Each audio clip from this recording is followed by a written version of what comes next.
State House, Nairobi. Karibuni sana. Lively place. We've had some water and some tea. Asante sana. We're going to have about 90 or so minutes of a conversation. And I just want to introduce us. We have 6 media houses present tonight. Okay. My name is Eric Latif from Spice FM and KTN, and my colleagues are going to introduce themselves. Good evening, Mr. President. Good evening. Ayub Abdikadir Abdi, Citizen Television and Royal Media Services by extension. Thank you. Thank you, Abdi. Hujambo Rais na hamjambo wa Kenya. Jina langu ni Nancy Okware kutoka kwenye shirika la utangazaji humu nchini KBC. Hujambo Rais. Sijambo. Jina langu ni Daniel Kitu kutoka K24, shirika la Media Max Network Limited. Thank you, Daniel. Good evening, Mr. President. Good evening. And good evening, Kenyans. My name is Eric Munene from Cape Media, comprising of TV47, Radio 47, and TV47 Digital. Thank you very much, Eric. Masalheri Mheshimiwa Rais na Wakenya hamjambo.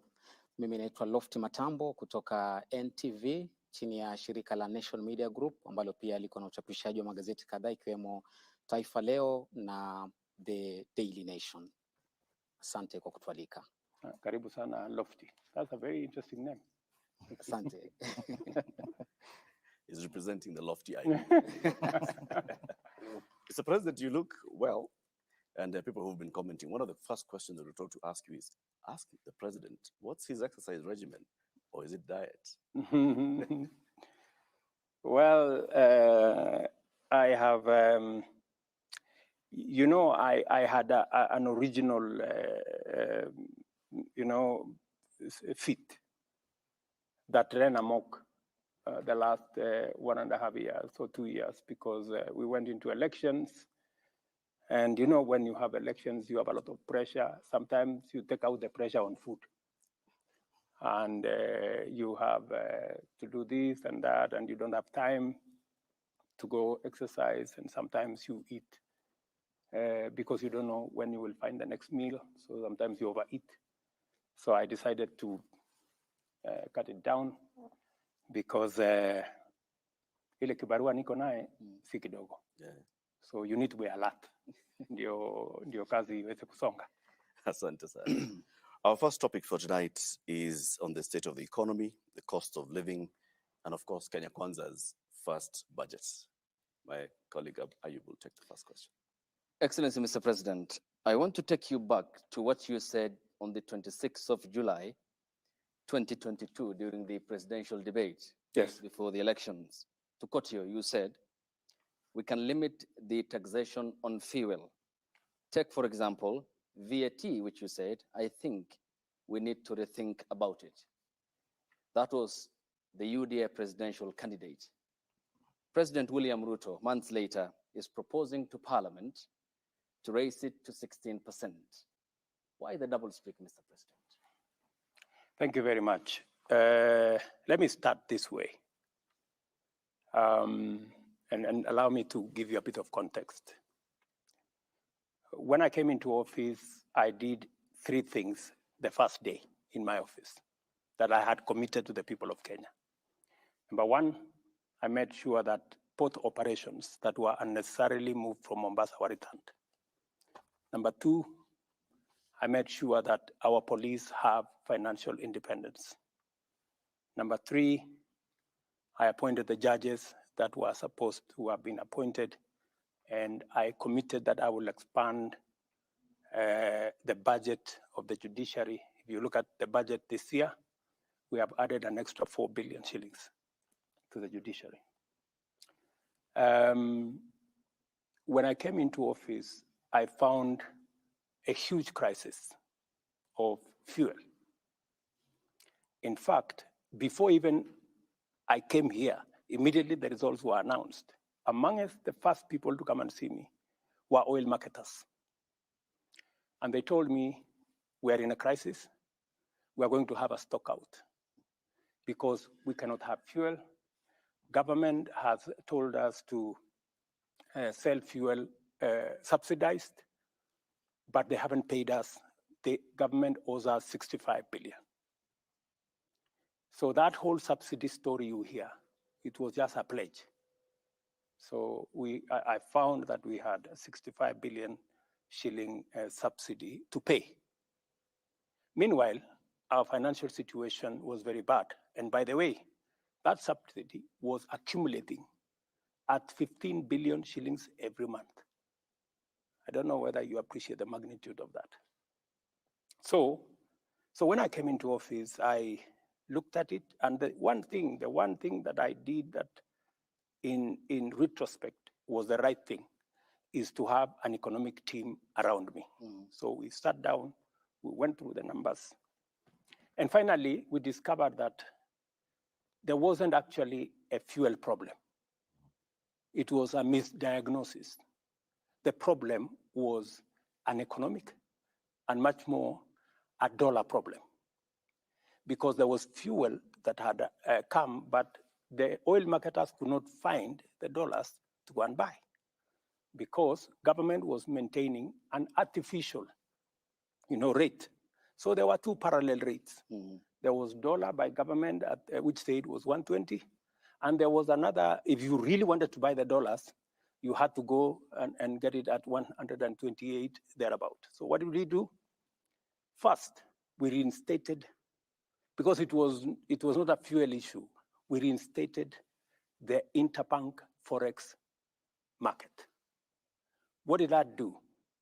The spread that was between 12 and 15% has now shrunk to between 2 and 3 shillings, or difference.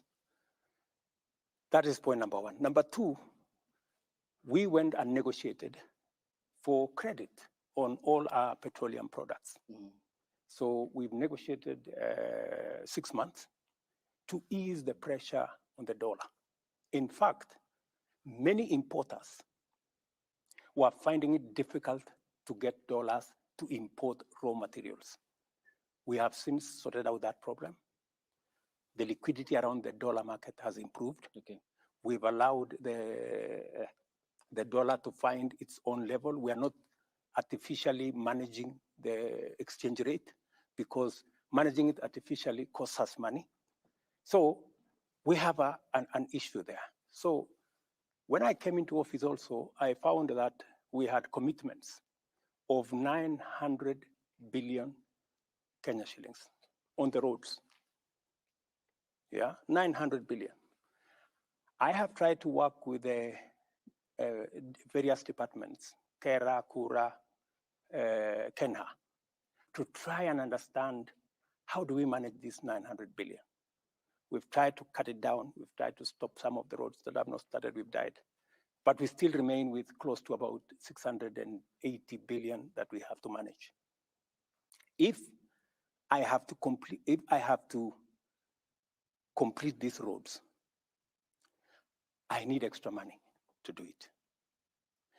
And every place I go, I was yesterday in Nyandarua. Communities, people, leaders tell us, we need a road here, Mr. President, we need a road here. We need to finish the Mau Mau roads. You need to finish this, you need to do this. We need an extra road. They were even telling me there's a road called Kinamba to some place. So that whole equation changed. But what have I done? I have said, yes, we're going to increase the VAT by 8% for two reasons. Number one, because having differential rates, one at 8%, others at 16%, poses a problem, an integrity problem. People use it as a loophole to manipulate numbers, VAT in, VAT out.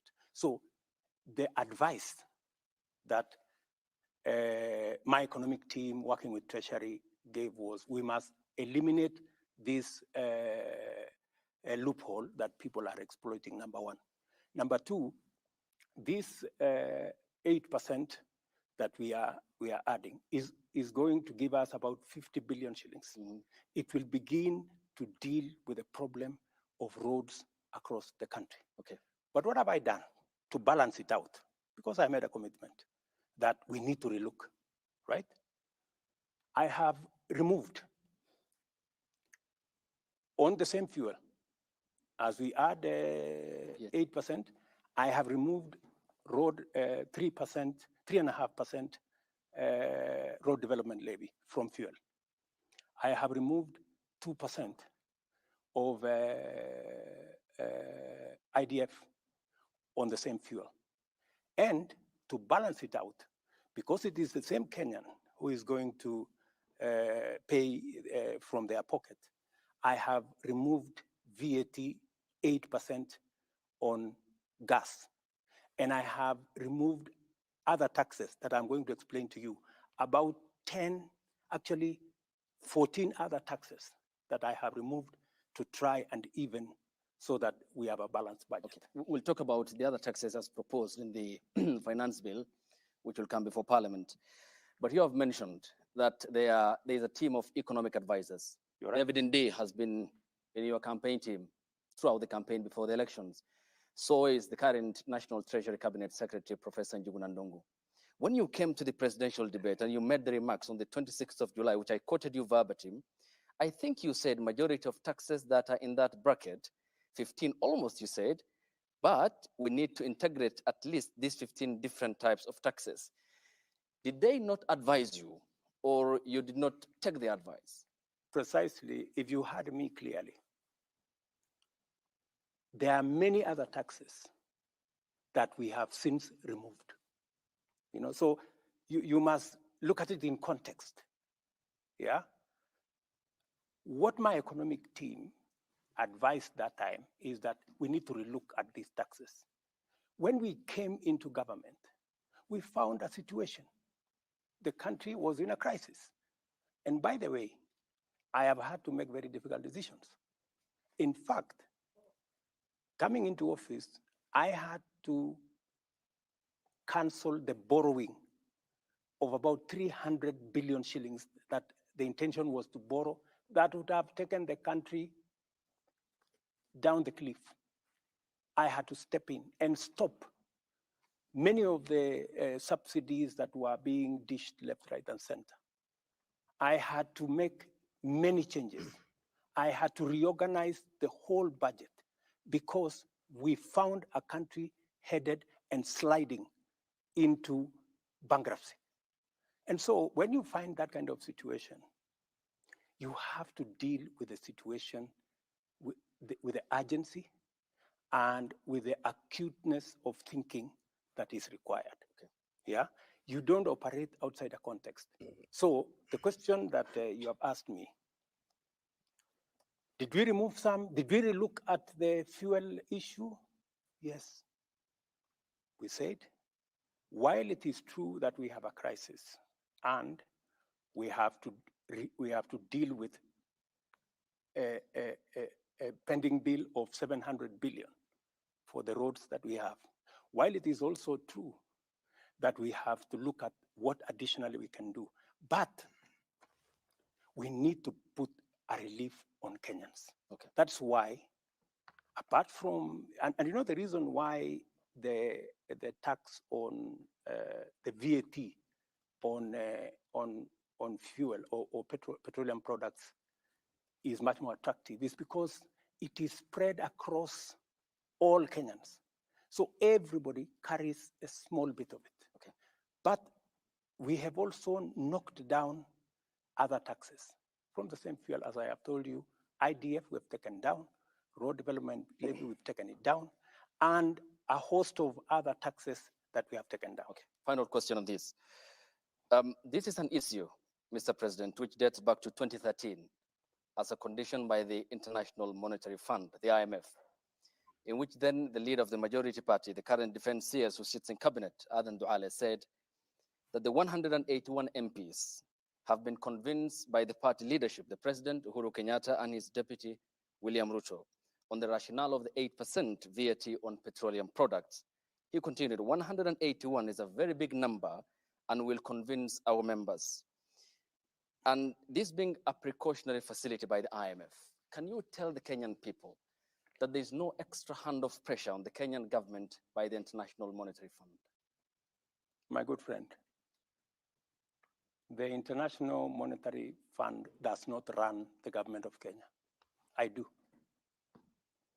IMF does not make decisions for the government of Kenya. I do. IMF are our partners. They work with us on our priorities.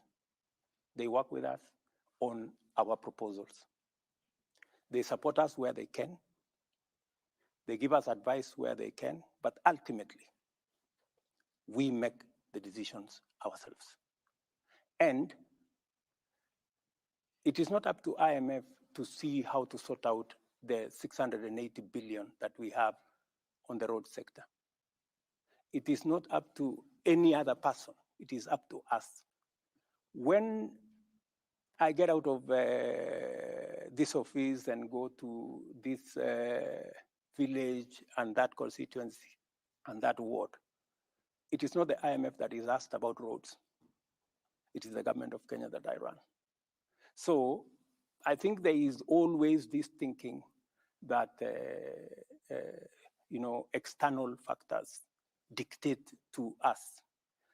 I think you know me better. Mm-hmm. I can stand up to any pressure from any corner. Mm-hmm. I make the right decisions for our country. Your Excellency, you've said, and this is not just today, even previously, that the Jubilee handshake administration went on an irresponsible borrowing spree.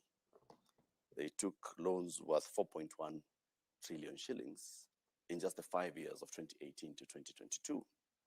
How much is our public debt today, Mr. President? Our public debt is in the region of 8.8 trillion, close to 9 trillion. That's where we are. And so that you can contextualize this, it is the reason why, if you look at this budget, I have made a deliberate, conscious decision. In fact, against the advice of IMF. IMF actually wanted us to borrow slightly more. I told them no. I told them no, we're not borrowing. And that is why, if you look at the fiscal deficit, the money we are borrowing, we have reduced it from 1.1 trillion last year to 630 billion this year. We have reduced almost 500 billion because I am conscious that we are not in a good place. I am also aware what is happening to other countries.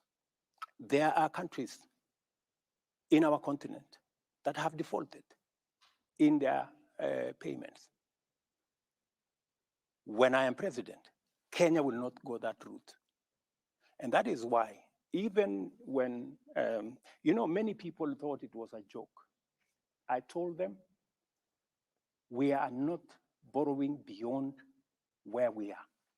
So how much are you planning to borrow in this year? That is why, Latif, you saw there was a delay of salaries for about 2-3 days, in April. Yes. Because, some characters thought that I was joking. I told them, listen, we're going to live within our means.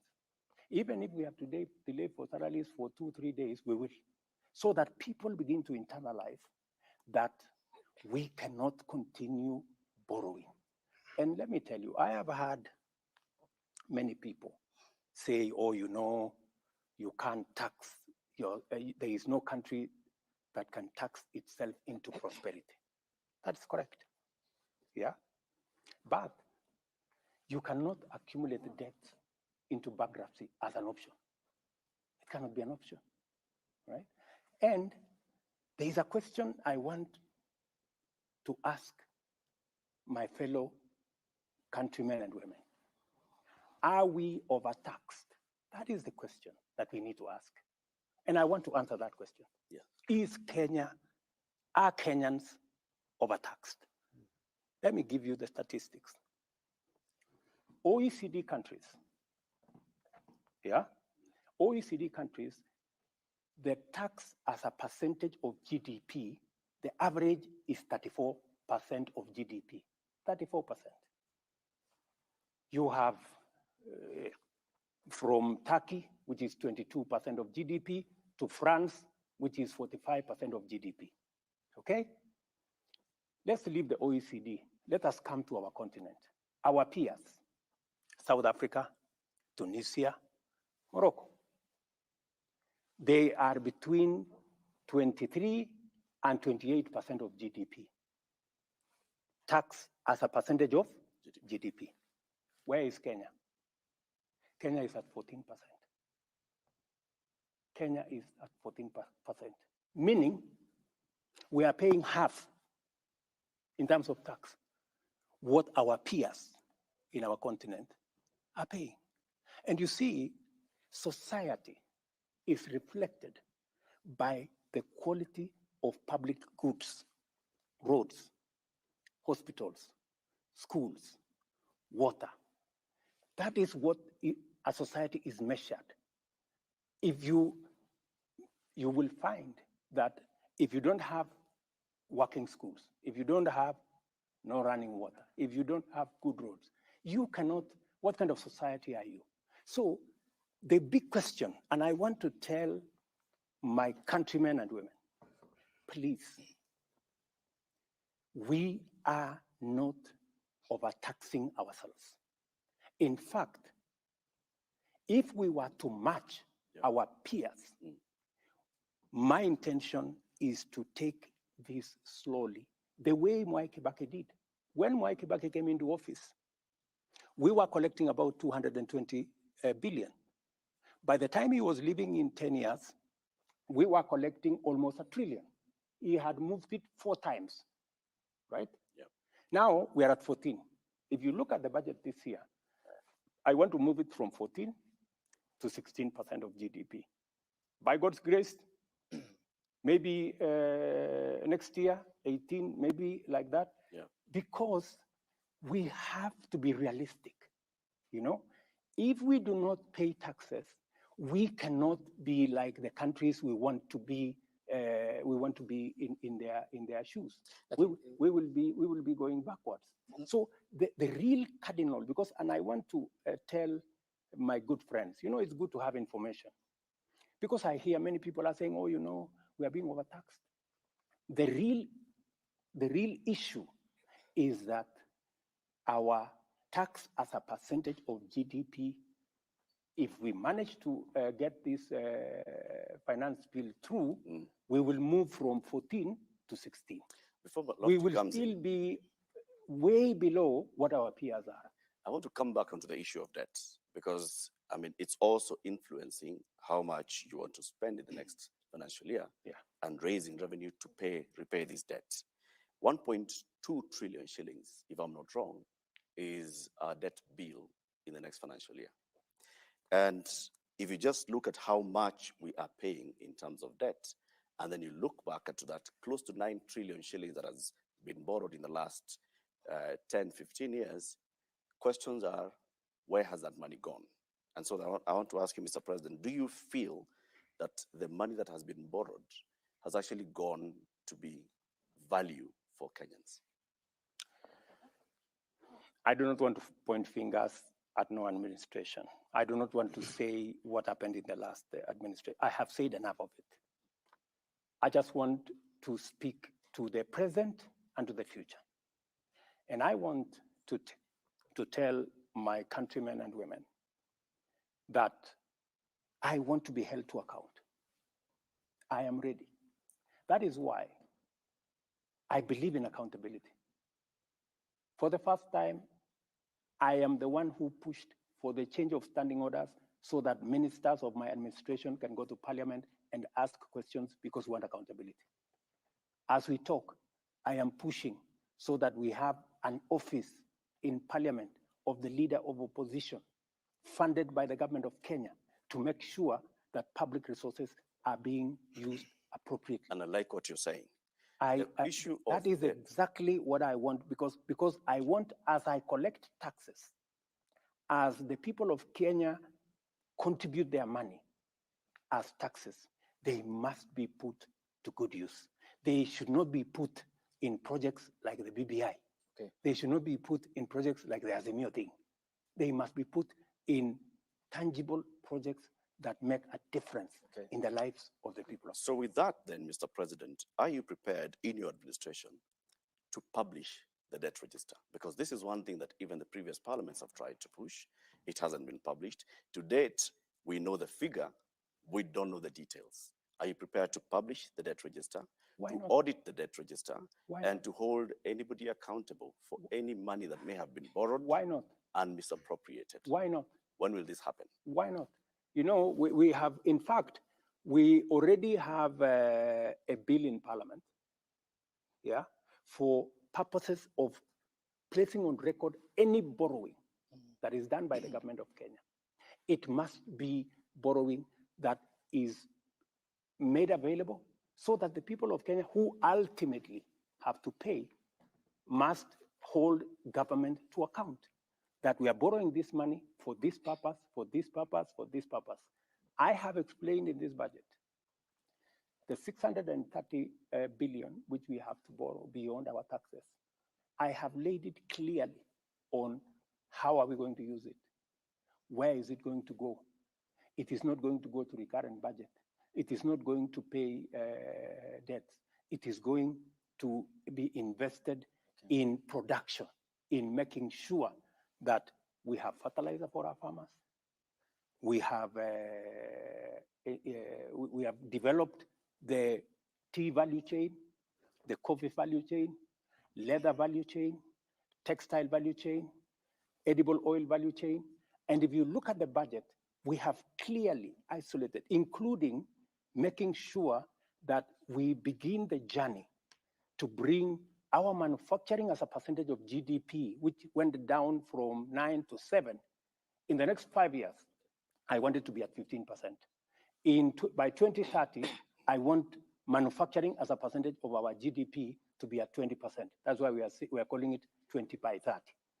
That is the trajectory I want us to go. I also want to move our exports. That's why if you see in this budget, we have many areas where we have imposed taxes. We have imposed taxes on imported fish. We have imposed taxes on imported furniture. We've imposed taxes on imported steel. We have imposed taxes on imported cement because we want to grow our own manufacturing capacity. Because by growing our own manufacturing capacity, we create jobs, we create opportunities for work, and we build our own manufacturing capacity using our own products. So I have, with clarity, I can explain where we are going to put every cent. Okay. How we are going to invest in the leather value chain. Mr. President, how we are going to invest in the textile value chain. Nafikiri kwa kufungamana na swali lake nitakuuliza Kiswahili na nitafurahia hapo utalijibu hili Kiswahili. Wakenya wengi wanahisi kwamba Mheshimiwa Rais unazungumza lugha ya mahasla, lakini vitendo vyako na vya serikali yako ni vya mabwenyenye. Hasa ukiangalia katika matumizi. Kwa mfano, ni wiki kadhaa tu, miezi kadhaa iliyopita ilipitishwa kwamba kuna nyongeza ya pesa ambazo zitatumika katika Ikulu, shilingi milioni 93 nyongeza. Ulipokuwa unaingia katika madaraka ulisema kitu cha kwanza utakata bajeti kwa shilingi bilioni 300. Na hii ilikuwa ni kwamba ujaribu kupunguza matumizi ili Mkenya ambaye ni hasla uliyezungumza kwamba ukiweka Biblia chini tu hivi, ikiwa ni tarehe 11 Septemba mwaka jana kabla uapishwe, utaziba mashimo yote ya makateli na kila kitu kitakuwa shwari. Lakini swali ambalo leo Mkenya anajiuliza ni kwamba hakuna pesa ya kuweza kuwaajiri walimu zaidi, haswa wa shule sekondari junior ambao sasa hivi kuna upungufu wa karibia 1048. Hakuna pesa ya kulipa madaktari kwa wakati ufaao. Kaunti ya mwisho kutaka kugoma ni kaunti ya Kisumu. Hakuna pesa ya kuongeza fedha haswa katika kaunti. Kumbuka kwamba ni maseneta wako katika ambao wanaegemea upande wa Kenya Kwanza waliangusha ule mswada wa kuongeza fedha hadi kufikia shilingi bilioni 407, wakaishukisha hadi 385.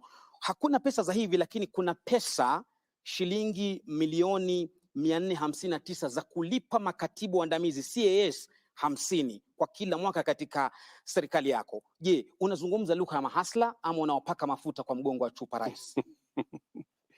Sizungumzi lugha ya mahasla peke yake. Natekeleza hii budget. Hii budget unaona hapa ni budget ya mahasla. Uniulize kwa jinsi gani? Kwa nini? Yes. Na nilichokitaja ni tofauti na unachosema. Jambo la kwanza, haya mambo yote uliyoyasema, serikali hii wakati nimeingia nimefanya mambo manne ambayo yanahusikana na mahasla. Jambo la kwanza, nimeweka pesa karibu shilingi bilioni 3.5 kupunguza gharama ya mbolea ambayo inatumika na wakulima wale wa chini. Kufikia sasa, serikali imesajili wakulima 4.5 karibu 5 for the first time. Kila mkulima bila ya kubaguliwa alipata mbolea. Leo tumeongeza sehemu ya kuzalisha chakula kwa ekari 1,200 kwa sababu ya incentive ambayo tumetoa kama serikali. Mind you, wale wengi ambao wako katika sekta ya kilimo ni mahasla. Jambo la pili, kwa jambo la ambalo linasumbua sana Wakenya, jambo la cost of living. Yeah. Ni nini nimefanya katika ile kupunguza hiyo mzigo kwa Wakenya? Kwa sababu kuna mambo mawili. Wale majamaa walikuwa hapa mbele yetu walifanya subsidy ile inaitwa subsidizing consumption. Walipeleka pesa kwa mamila. Mila hana mahindi yake. Mila ni chuma tu hapo nayo na mashini. Zile pesa mimi sasa ndio nalipa. Hawakulipa. Mimi sasa ndio nalipa ile pesa ya subsidy. Unaelewana? Mimi nilifanya nini? Kwa sababu naelewa kwamba shida ni supply and demand. So ile tulifanya ni kwamba tulienda kwa KNTC, tukawapatia treasury ikawapatia letter of support. KCB wakatupatia shilingi bilioni 25. Tukatumia hiyo pesa, sio pesa yetu, ni pesa LC, unapatiwa tu LC. Tukalete mchele, tukaongeza mahindi, tukaongeza mchele, tukaongeza maharagwe, tukalete mafuta ya kupikia. What happened? Ile bei ya unga ilikuwa 230, sasa iko 170 ikiteremka. Bei, nataka uende ucheck. Bei ya mafuta ya kupikia fresh fry kwa mfano ilikuwa 1,800, sasa hii ni 1,100 kwa kilo 5. Ile kilo 3 ilikuwa 1,100, sasa hii ni 750. Sababu gani? Wale makatel ambao walikuwa wanafanya hiyo biashara, wakati walijua, kwa sababu tunajua bei ya hizi vitu kwa soko ya kimataifa, tukawaambia simupunguzeni jameni. Wao sasa wamekuja bei ya chini. No. Without us doing much. Nafikiria hiyo ni mipango mizuri. Sasa nikueleze. Si umeniuliza nafanya nini kwa mahasla. Mahasla ndio hawa wanahangaika na gharama ya swali lao kuu mahasla wanasema jinsi unavyokusanya na matumizi yako hayatoi picha ya hasla. Kwa mfano kuachilia kuongezwa fedha ambazo zinatumika Ikuluni, nitakurudi hapo, na mshahara kama hawa ma-CAS ambao hadi sasa hujazungumzia kama unakubaliana au la, licha watu kwenda mahakamani kupinga hilo. Mambo ya CAS ni mpango wangu wa serikali. Naam. Yeah. It is my decision. Ya kwamba mimi naona ya kwamba kuna sababu ya wale ma-CAS kuweko. Kwa sababu agenda niliyo nayo kusukuma Kenya hii. Leo naibu wangu karibu analala kwa ofisi. Leo yule Musalia Mudavadi unaona amepunguza kilo siku hizi kwa sababu karibu analala kwa ofisi. Mimi ninahitaji wafanyikazi zaidi kwa sababu ile agenda ya kubadilisha Kenya, I need more hands, I need more minds. Lakini wacha nirudi pale kwa mahasla. Wewe umesema ya kwamba ati mambo ya walimu. Je, wewe unaelewa ya kwamba serikali hii imeajiri walimu 35,000 yenye haijawahi tangu Kenya iundwe? There has never been one hiring of 35,000 teachers. Lakini next year wanasema bado JSS madarasani hakuna walimu. Ni tamoja sasa wanafunzi waliingia hawajapata walimu hadi sasa. We are hiring another 35,000 next year. next financial year baada ya hii budget, kwa sababu mimi naelewa na hii shortage ya walimu, kulikuwa na shortage ya walimu 1,110. Mimi nikichukua wadhifa wa uongozi, at least nimejaribu kupunguza hiyo shortage ya walimu. Hire the biggest number of teachers in Kenya. As I talk to you, vile tumeajiri walimu wa TVET 1,300, tutaajiri baada ya hii budget another 1,700 wawe 3,000. Serikali hii tumesort out mambo ya elimu vipi? Wakati tumechukua usukani, walimu watoto wetu walikuwa wanahangaika, hawajui watafanya mtihani ama watafanya mtihani. Hii junior secondary itakuwa katika secondary school ama itakuwa primary school. We have sorted out that problem. And on top of sorting out that problem, na tumeweka junior secondary school pale katika primary school, kwa sababu ingekuwa mzigo mkubwa sana kama pendekezo ya serikali iliyopita kwamba waende katika secondary school, ingekuwa gharama kubwa sana kwa wazazi. Naam. Vile tumeongeza walimu. Juzi, nafikiri wiki moja iliyopita, tumesort out the biggest problem ya mambo ya elimu ya vyuo zetu. The biggest vyuo zetu, nikiongea na wewe saa hizi, karibu zote zinafungwa. Wako na madeni ya bilioni 59, actually almost 60 billion. Wana strike, wale wahadhiri ama lecturers wamegoma, hawajalipwa. Nani hajalipwa? It has taken my administration to sort out, kwa sababu wale wote wamekuwa wakimbia kutoka changamoto hiyo kwa miaka 20. But I want to tell you, we have put our education system now on sound footing. We have sorted out the JS, the junior secondary as a topic by itself. So please, okay, don't mind. all right. Na Okay, so Mheshimiwa Rais, kidogo ni kurejeshe nyuma kuhusiana na hili swala la mapendekezo yaliyomo kwenye ule mswada wa fedha wa mwaka 2023, na kuna hili swala ambalo Wakenya wamekuwa na maswali chungu nzima kuhusiana na mpango wa kutoa 3% kwa ule mpango wa kujenga nyumba za bei nafuu. Wakenya wanauliza ni kwa nini wanalazimishwa, manake wengine wanaona ni kana kwamba wanalazimishwa, pengine hawako tayari kuwa wamiliki wa nyumba. Wengine wanasema ya kwamba hawakuhusishwa kabla ya yale mapendekezo, na tumeshuhudia miungano mbalimbali ya wafanyikazi ikisema ya kwamba ikiwa mapendekezo hayo yatapitishwa, basi kutakuwa na migomo. Ni swali nzuri sana umeniuliza, kwa sababu ni swali ambalo nimekuwa nikingojea kujibu. Nataka Wakenya wanisikize kwa makini. Niko na maswali matatu ambayo sisi kama Wakenya lazima tujiulize. Jambo la kwanza, ni kwa sababu gani watoto wetu, vijana wa taifa letu la Kenya milioni 5 wanahangaika barabarani, wanazunguka madukani, hawana ajira? Swali la kwanza.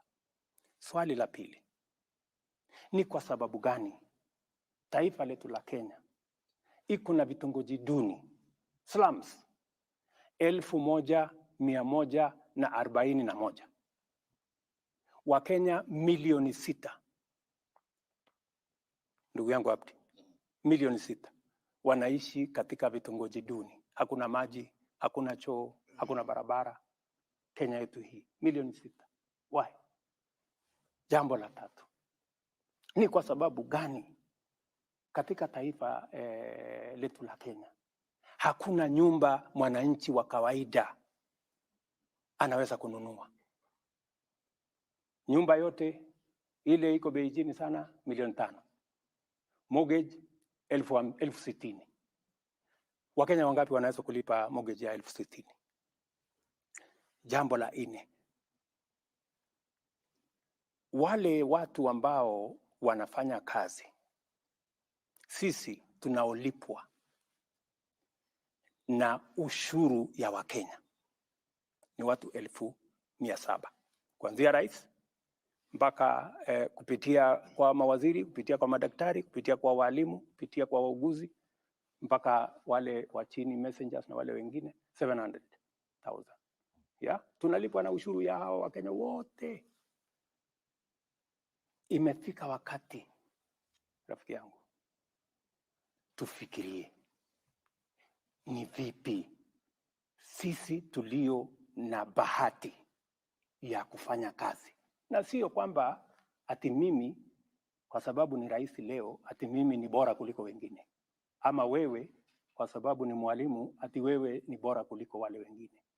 Ile kazi mimi nafanya kama rais, na ile kazi mwalimu anafanya, na ile kazi daktari anafanya, kuna Wakenya zaidi ya 5,000, 6,000 wanaweza kufanya hiyo kazi.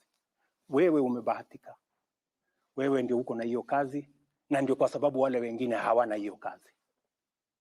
So ile swali lazima tuulizane ni kwamba mpango ambao utatupatia sisi nafasi ya kuajiri watoto wetu, ya kutoa aibu ya hawa watoto wetu wanahangaika barabarani, wanahangaika madukani, ndio wale wameingia kwa ulevi, ndio wale wameingia kwa madawa, ni nini tutafanya? Na ndio niliwaeleza Wakenya wakati nilienda kwa campaign. Niliwaambia Wakenya, nchi zingine, China, Singapore, Korea, ile wamefanya, wameweka mipango katika labor intensive infrastructure programs. Many of them wameweka mpango katika mambo ya housing. So hii housing sio nyumba. Naona watu wengi wanasumbuka, sisi hatutaki nyumba bana. Mbona nani alikuambia tunahitaji nyumba? You know? Sio nyumba peke yake ndio tunatafuta kwa hii mpango. Ni kweli nyumba itapatikana, tuondoe wale Wakenya 6.5 wanaishi katika slums. Ni kweli. Lakini wacha tafadhali. Lakini ya muhimu zaidi ni kwamba kila nyumba tunayojenga tunapata ajira ya vijana wetu 5. Kila nyumba. Zile nyumba ambazo tumeweka katika mpango yetu 1 million in the next 5 years. 200,000 every year.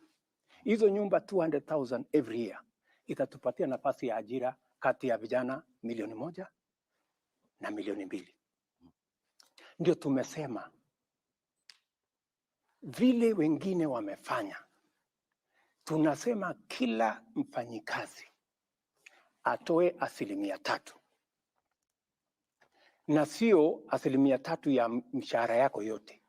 Ile inaitwa basic pay. Mwalimu kwa mfano, basic pay pengine ni 30,000. Sawa?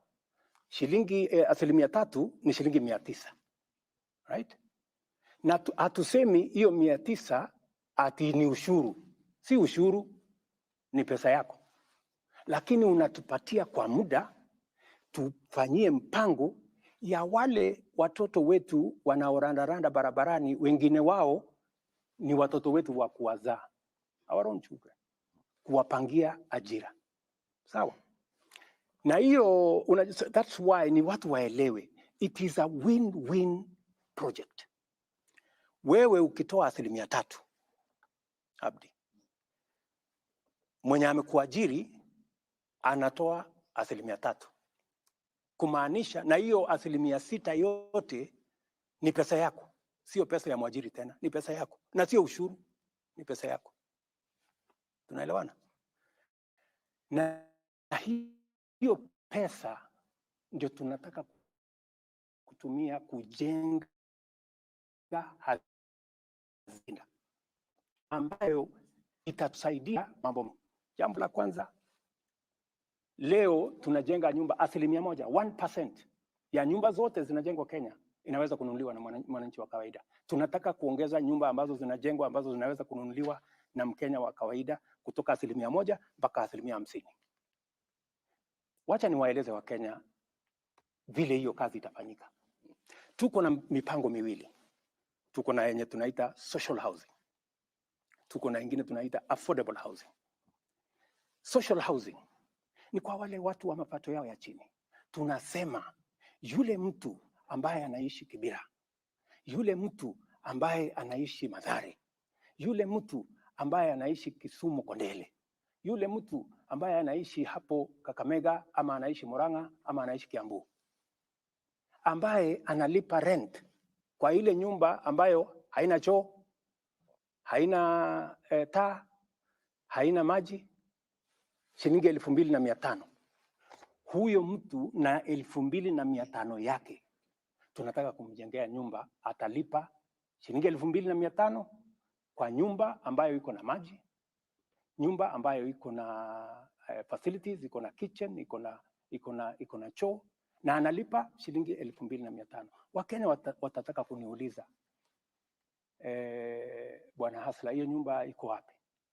Nataka munipatie nafasi niwapeleke hapa Soweto. Okay. Kibra. Soweto A. Pale kuna kiongozi ya wamama, kuna kiongozi ya hiyo Soweto A anaitwa Mama Shiro. Alikuwa anaishi kwa nyumba haina choo, haina maji. Leo anaishi kwa nyumba ambayo analipa 2,500 na ni nyumba ya ghorofa. Hako kwa flat yake. So what am I saying, my friend? I am saying kwa wale ndugu zetu, we have a duty. Kwa sababu wengi wao wanauliza kusema, how is it my business? Inanihusu nini? Kama yule hana kazi, inanihusu nini? Kama anaishi kwa slum, inanihusu nini? My friends, mimi nataka niwaambie, inakuhusu kwa sababu yule unamdharau ndio analipa ushuru, wewe ukapata mshahara. Number 1. Number 2, yule ambaye unamdharau, huyo pengine ni ndugu yako, pengine ni dada yako, ama ni Mkenya mwenzako. Jambo la 3, hasara yako ni nini? Kwa sababu ukitoa 900 kama ni mwalimu, tunakuongezea 900 kama serikali, kama mwajiri wako. Ya? Usipotoa 900 hatukupi 900. Lakini ukitoa 900 tunakupatia 900. Alafu kama huhitaji nyumba, baada ya muda miaka 7 ama ukitaka kwenda retire, tunakurudishia pesa yako kama hujatumia kununua nyumba, na tunaongeza interest. Kama unataka kutumia kwa njia nyingine, unaweza kumpatia mtoto wako akatumia kununua ile nyumba. Okay. Well, President, Affordable, acha niende hapo kwa affordable housing kidogo tu tafadhali. Okay, briefly, we need to proceed. Tafadhali. Okay, thank you. Kwa sababu unajua hii maswali ni mingi. Yeah. Watu wengi wanasema, lakini bwana, hii sasa hata kama ni 900, si nitachukua miaka 60 ndio niweze kununua nyumba. That is not the case. Hii pesa ambayo unatoa sio ya wewe kununua nyumba. Pale tukishajenga manyumba ya kutosha ambaye wewe unaweza kugharimu kwa ile mshahara yako, tunajenga nyumba ya 2,500, 4,600, 8,000. Ile the most expensive house tunajenga ni karibu 12,000, 3 bedroom house. So tunasema hivi,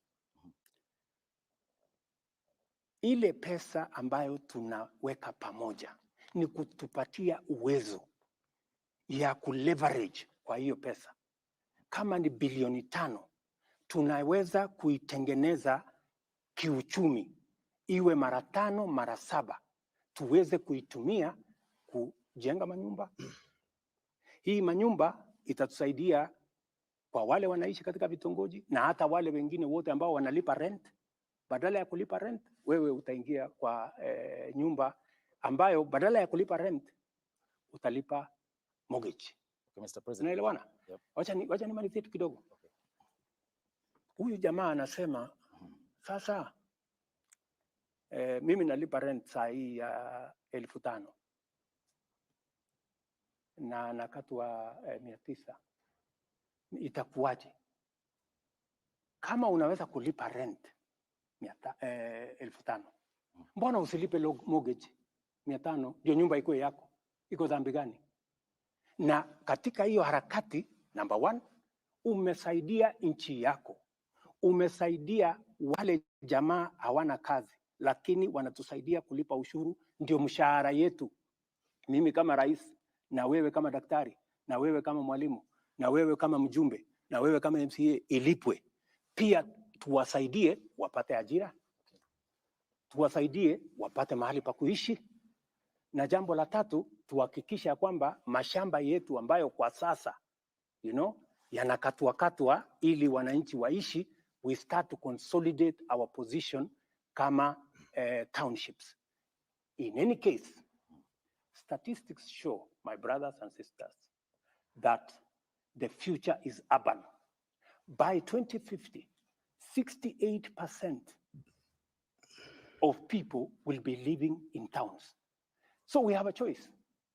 Are they coming to live in slums when they come to, because they will come? Okay. Or are they going to live in decent houses? Thank you, Mr. President. And if they are going to live in decent houses, we have to engage in this win-win program. Okay, in this program, just allow me 1 minute. In this program, because it is very important to me, and it is very important to every Kenyan, and I want every Kenyan to understand why they have to contribute 3% of their salary. It is not that it is a tax. It is your money, my good people. Okay. And we are going to double that money using your employer. And you are going to get that money in interest. And you are going to support us. You are going to help us to employ the millions of young people, including your sons and daughters. Time for the questions now. Okay. And Mr. President, you have a very ambitious plan. Thank you. The housing plan. My question is, are you saying that those lucky enough to secure jobs will be contributing to this fund so that you cushion, the most vulnerable in the society? We have millions of jobless Kenyans out there. Don't you think theirs could be an earning problem and not a saving problem? Because now, if you say theirs is an earning problem, yes, not a saving problem. So even if you make these houses very, very affordable, some of them cannot even afford that 2,500. And then my question too on that, if I'm already paying for mortgage, why should I be forced to contribute to the fund? Very good question. If you are paying a mortgage,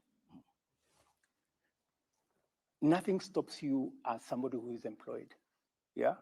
Number one, contributing to this fund, because it is not a tax. It is your money.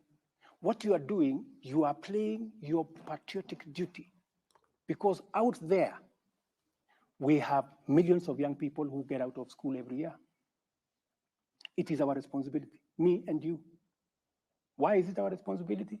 Because they are the taxpayers that end up paying our salaries, right?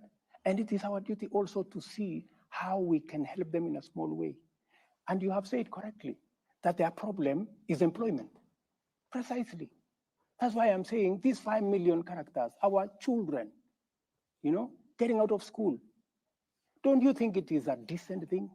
Don't you think it is the right thing to participate in an exercise that helps our country, our young people, instead of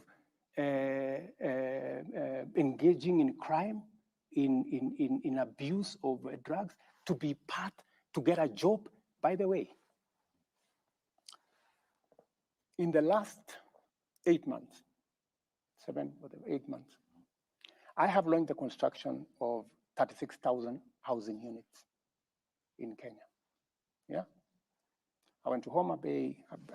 Last Friday, I was in South B here at the Bellevue, where they are building, I think, 2,000 something houses. I will be going to Makongeni, hopefully in the next maybe 3-4 weeks or 1 month, to launch another 30,000 houses.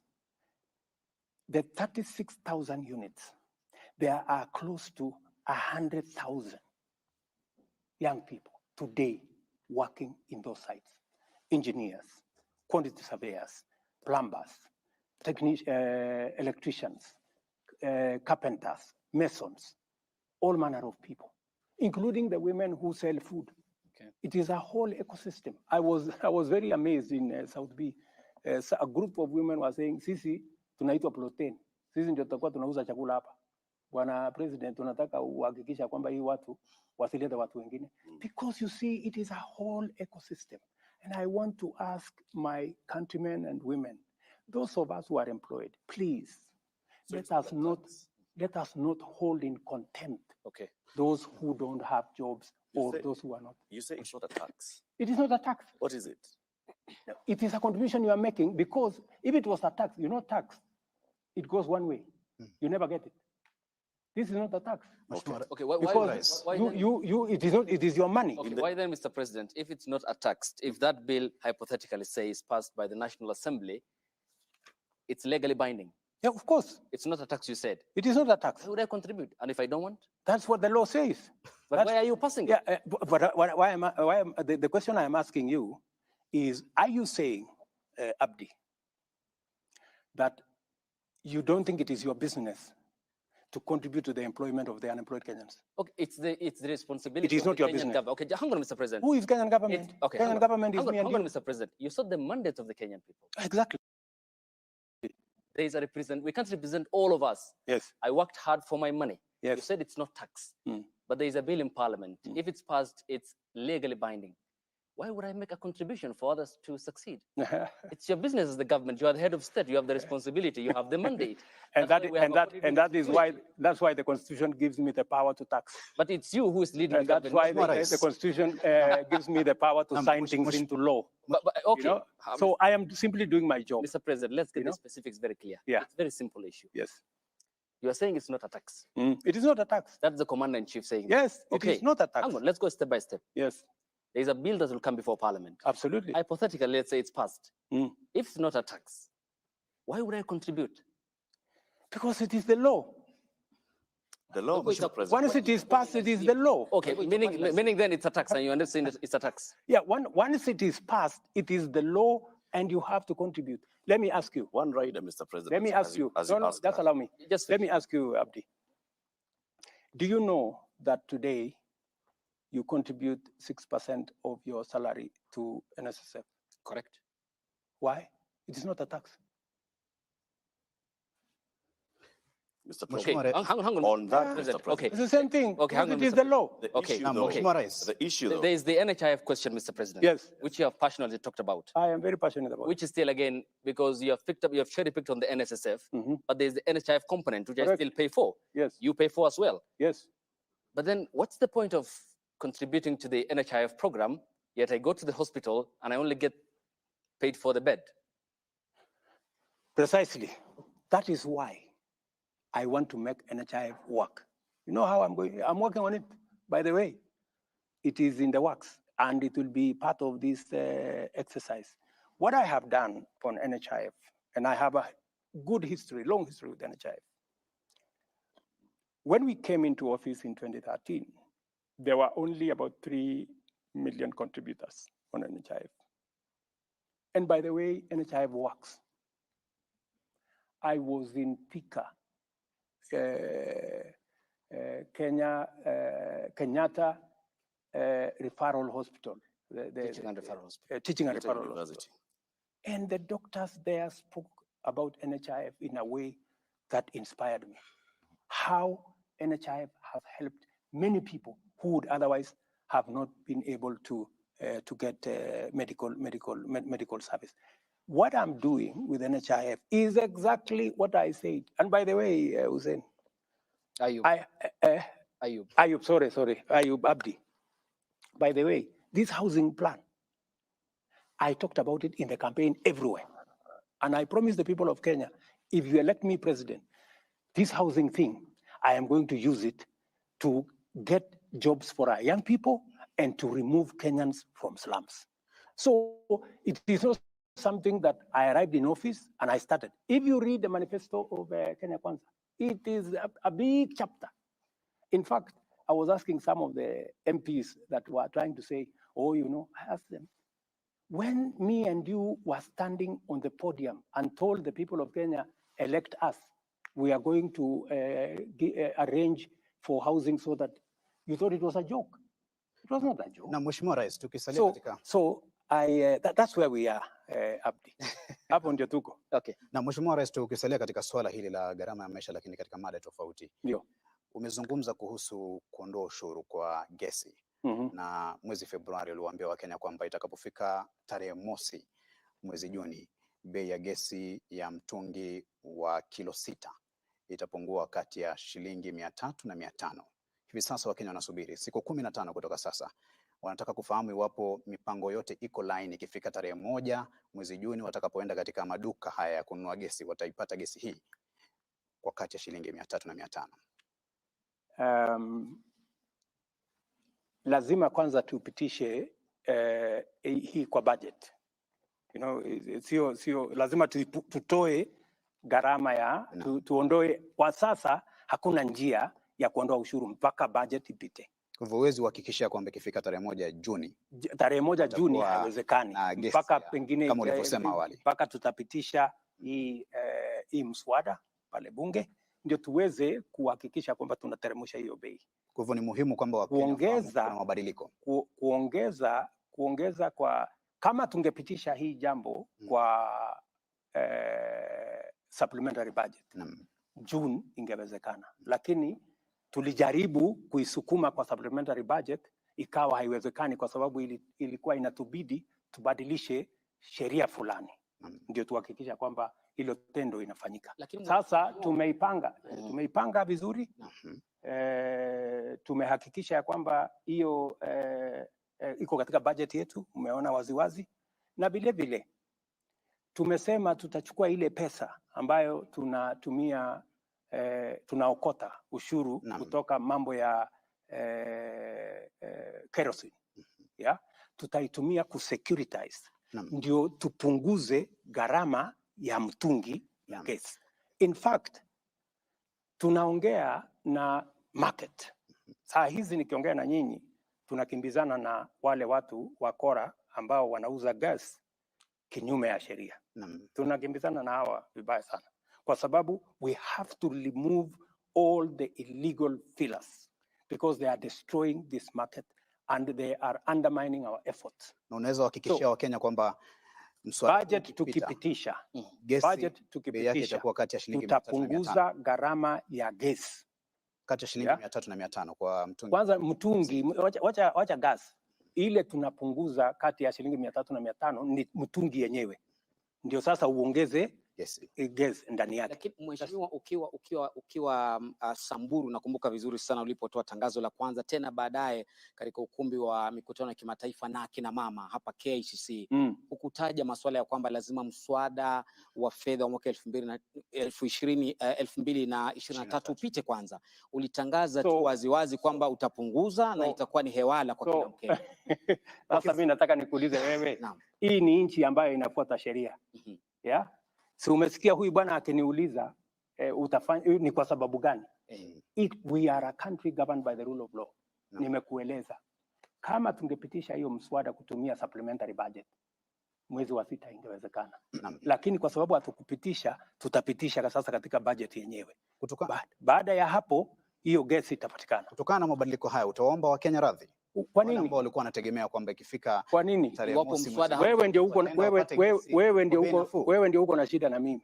Wakenya hawana shida. Okay, Mr. President, let's finish up on I'd like us to move to the next issue, Mr. President. Thank you very much. We've spent quite a bit of time on the first topic. Yes. Because of course it's the hot topic in the country. Let's go to another hot topic, Mr. President. And this is on the matter of security and religious matters. Lofty. Na, shukran sana. Mheshimiwa Rais, swali la kwanza kuhusiana na masuala ya usalama wa taifa ni kiazi moto na donda ndugu ambalo limechipuka katika eneo la Malindi kule Shakahola katika msitu ule wa Chakama. Kufikia sasa ama kufikia jana, tangazo lilotolewa ni kwamba iliripotiwa Wakenya 610 hivi hawajulikani waliko. Wakenya 201 na zaidi wamefariki, wengi wao wakiwa ni watoto. Na swala hili si geni ama halikuchipuka tu mwezi jana ambapo wanahabari walitangaza, lakini mhusika mkuu ambaye ni Paul Mackenzie alipoondoka Furunzi Malindi kuelekea Shakahola ulikuwa mwaka 2019, mwaka 2020 Mheshimiwa Rais, mwaka 2021 serikali kimya, mwaka 2023 hadi wanahabari walipotangaza, na maafa ndio haya. Wewe kama amiri jeshi mkuu ambaye unakaa katika kamati ya usalama na kupewa kinachoendelea na ujasusi wote, huoni kama umewafeli Wakenya? Na Wakenya wamenituma nje nikuulize, kwa sababu ya idadi hii, basi unapaswa kuwaomba msamaha leo kabla ya kujibu swali lolote la Shakahola mbele ya wanahabari hawa. Unaweza kuomba msamaha Wakenya kwa kupoteza nyoyo 200 na wengine 600 hawajulikani waliko? Pale kuna utepetevu katika upande wetu wa serikali, na inapaswa mimi niombe msamaha kwa sababu Wakenya 210 tayari wamepatikana katika makaburi. Tuko na shirika la upelelezi, tuko na shirika la ujasusi, tuko na askari polisi, tuko na assistant chief, tuko na wazee wa nyumba 10, tuko na wale wote ambao wako kule. Hapo kumetokea makosa, na siwezi kusema ya kwamba kuna vile tunaweza kukwepa lawama. Tuko na makosa, na kwa sababu kuna makosa, ni vizuri tuwaombe Wakenya msamaha kwamba jambo hili lilitendeka tukiwa na serikali. Nikishasema hivyo, huyu bwana Mackenzie na wenzake alishajulikana kwamba kuna jambo lenye dosari anafanya. Ameshikwa akapelekwa kotini, kotini ikamwachilia. Ameshikwa tena akapelekwa kotini, kotini wamemwachilia. Hii safari sasa ameachiliwa, ndio amekuja sasa akaongoza haya maovu akitumia dini, ambaye nilisema leo huyu bwana ni mhalifu kiwango ya gaidi, kwa sababu wale watu maisha ya watu amewaua kwa kutumia dini. Hatuwezi kuelewa ni vipi, lakini nimeambia taifa ya kwamba hii jambo, na ndio nimeweka jopo mara mbili. Jambo la kwanza nimeweka jopo ambayo tunaita Judicial Commission, ifuatilie uhalifu na ituambie ni nani alizembea kazini ndio haya mambo yakatokea, na huyu bwana washirika wake ni nani, haya makaburi yaliendelea vipi, hii mambo yote yaliyotendeka yalitendeka vipi. Hiyo ni ya kwanza. Ya pili, nimeweka pia task force ya watu ambao wengi wao ni watu wa dini, kwa sababu dini ni mahali ambapo tunapaheshimu sana. Sisi wengine wetu ni Wakristo, tunamwamini Mungu, na tunaamini dini ni mahali ambapo watu wanakimbilia wakiwa na matatizo na mashaka. Lakini pale wahalifu na watu wenye nia mbaya na watu wa mauaji kama vile Mackenzie na wenzake wanapotumia dini, ni vipi tutazuia jambo hili lisifanyike tena katika taifa letu la Kenya? So I am not taking it lightly. I am taking responsibility that as president, this should not have happened. And certainly some people who are responsible for this failure on the part of government will have to give an account, because it should not have happened when we have all the agencies. We have our intelligence, we have our CID, we have chiefs and all the other people in the whole of that ecosystem. We should not have allowed this kind of thing should never have happened. But it has happened. We have to take responsibility. No. Yeah. And the promise that I am giving to the people of Kenya is that we will get to the bottom of this matter. Okay. And I am also giving them my commitment. I know there are people who are jittery about. They are saying we should not regulate the church, and that is correct. We should not regulate the church. No. The same way we should not regulate the media. No. Let us have an institution that an institution that self-regulates. We want to establish from our religious leaders, how can they as religious leaders agree on a mechanism that makes sure that criminals and crooks do not take advantage of religion and of faith to be able to cause harm to Kenya. Mheshimiwa Rais, kabla ya kakangu kuuliza swali, umezungumza na napenda nikupongeze na kukuhongera kwa kuomba msamaha mbele ya Wakenya, lakini Waswahili wanasema ada ya mja hunena, lakini muungwana ni kitendo. Wana Malindi hadi leo wanalia kwamba idadi ya watu 200 kupotea, huja kanyaga guu pale kwenda kusema nao kuomba msamaha. Kiongozi wa upinzani Raila Odinga alikwenda kule na akafungiwa kuingia, na wengi wakasema afadhali huyu ametukumbuka, rais hajafika. Huu ungwana wako uko wapi hapa, Mheshimiwa Rais? Hiyo ni siasa. Pale kwenda pale kwa kiongozi wa upinzani inasaidia nini? Yeye si mjasusi, yeye si askari, yeye si daktari, hajaenda kufanya ile kazi ya kutoa miili. Ameenda kufanya nini? Askari walisema pale kwa sasa ni crime scene. Yeah? Wale ambao wanatakikana pale kwa sasa ni wale watu ambao wanahitajika katika hiyo shughuli. Wale watu wataenda kufanya forensic work, wale madaktari, wale wapelelezi ndio wako pale. Wakishamaliza ile kazi, yeah, ndio tutapata nafasi, wakishamaliza ile kazi ambayo inaambatana na sehemu yao kama professionals wa hiyo field. Ndio sababu hata yule bwana aliambiwa, bwana, hapa ni kuna wenye wanakubaliwa kuja hapa kwa sasa. Lakini tumezoea kama Wakenya kila jambo siasa. Unajua sasa mimi nimekuja hapa. Kama huna ya kufanya pale unaenda kufanya nini? You know? Kwa sasa mimi nimechukua nafasi yangu, nimetuma kila mtu. Waziri wangu ambaye ni wa usalama ako pale, every 2-3 days he's there. Lakini pia wewe utakwenda make sure pale mambo ya hayo yote yatakuwa yamemalizika, the place has been declared it's no longer a crime scene, I will go to Malindi. Okay. Na Mheshimiwa Rais, kutokana na uzito wa swala hili la maafa ya Shakahola ambayo kwa kiasi kikubwa sasa yamekuwa gumzo, uliyataja maafa haya sawa na ugaidi ama sawa na tukio la ugaidi. Hata kusema kwamba ni sawa na tukio la ugaidi, uliyasema kwamba huu ni ugaidi.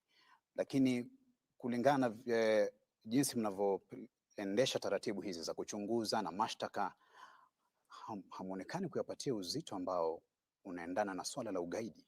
Kwa nini? DPP amekuwa pale, DCI amekuwa pale, mkubwa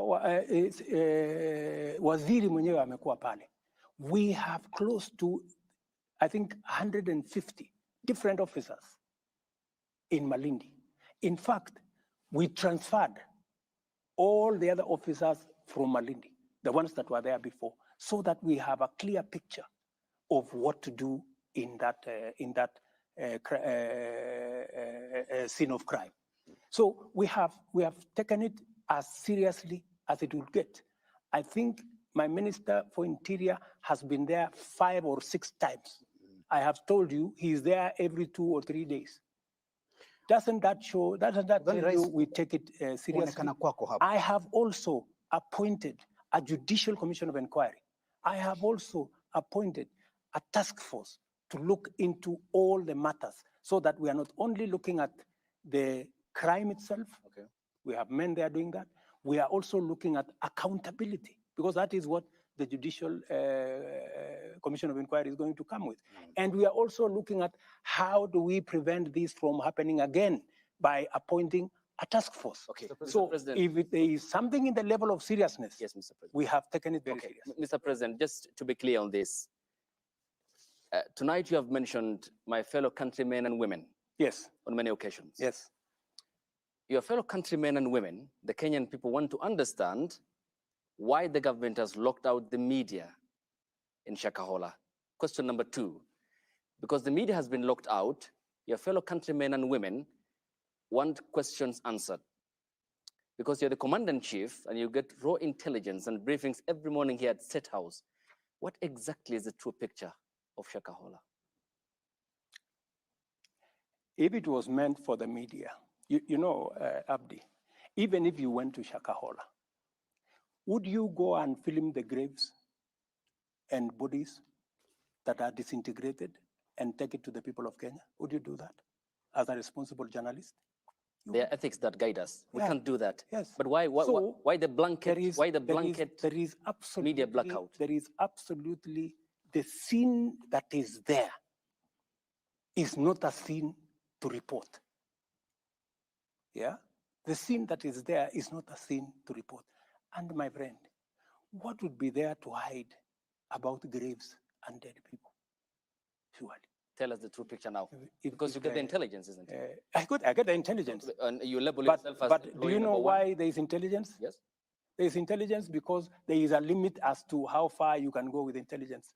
If intelligence was meant for the media, it wouldn't be intelligent. Okay, not the media per se. It's the Kenyan people want answers. But you are the media. Hang on, Mr. There is President. a way I am going to communicate to the Kenyan people when the time comes. It's through us, the professionals in the media. That's why here we are tonight. You speak to the Kenyan people about a raft of issues. Now, the Kenyan people want to understand the concerns that they have about Shakahola. Can't you tell them, the sovereign people of the Republic of Kenya, about the truth?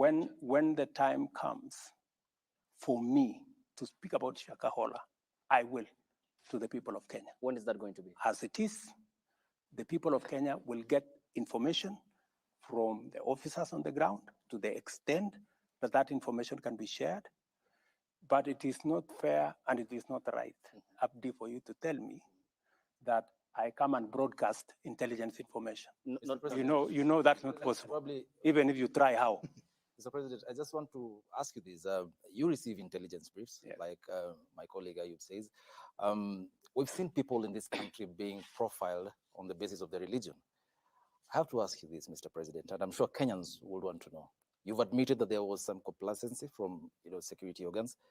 Had this been done by another denomination, would we be talking about the same thing? Yes, we would. I have always refused the blanket condemnation of any religion.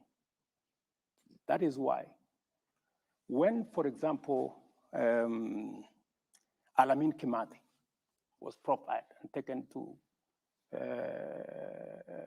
as a terrorist and taken to Uganda, I am the one who went to speak to Museveni because I know Alamin Kimathi.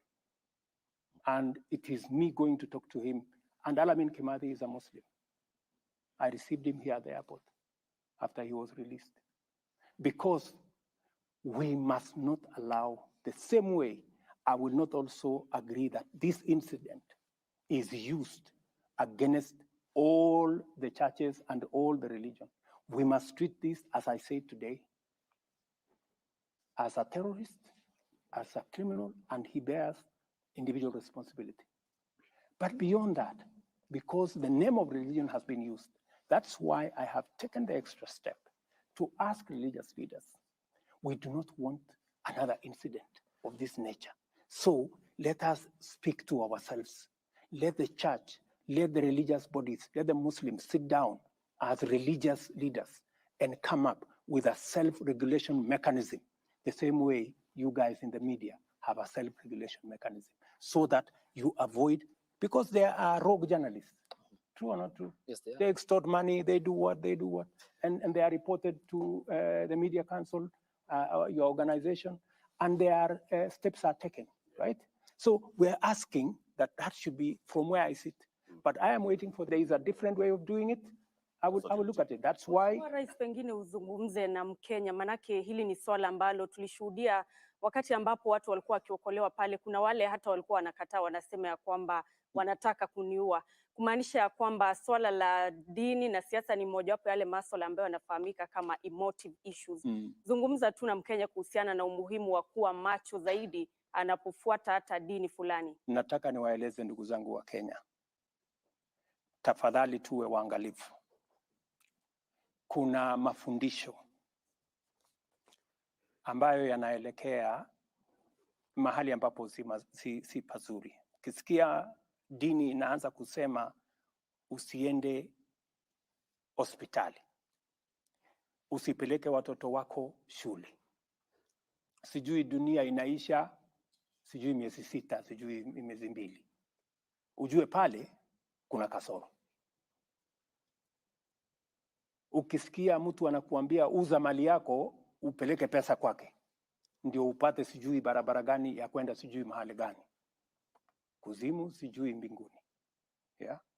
Lazima tuwe waangalifu so that as the citizens of the Republic of Kenya, it is very, very important for us to know that radicalization of whatever nature, radicalization in terrorism, radicalization using religion, radicalization using politics is dangerous because it leads people to make irrational decisions.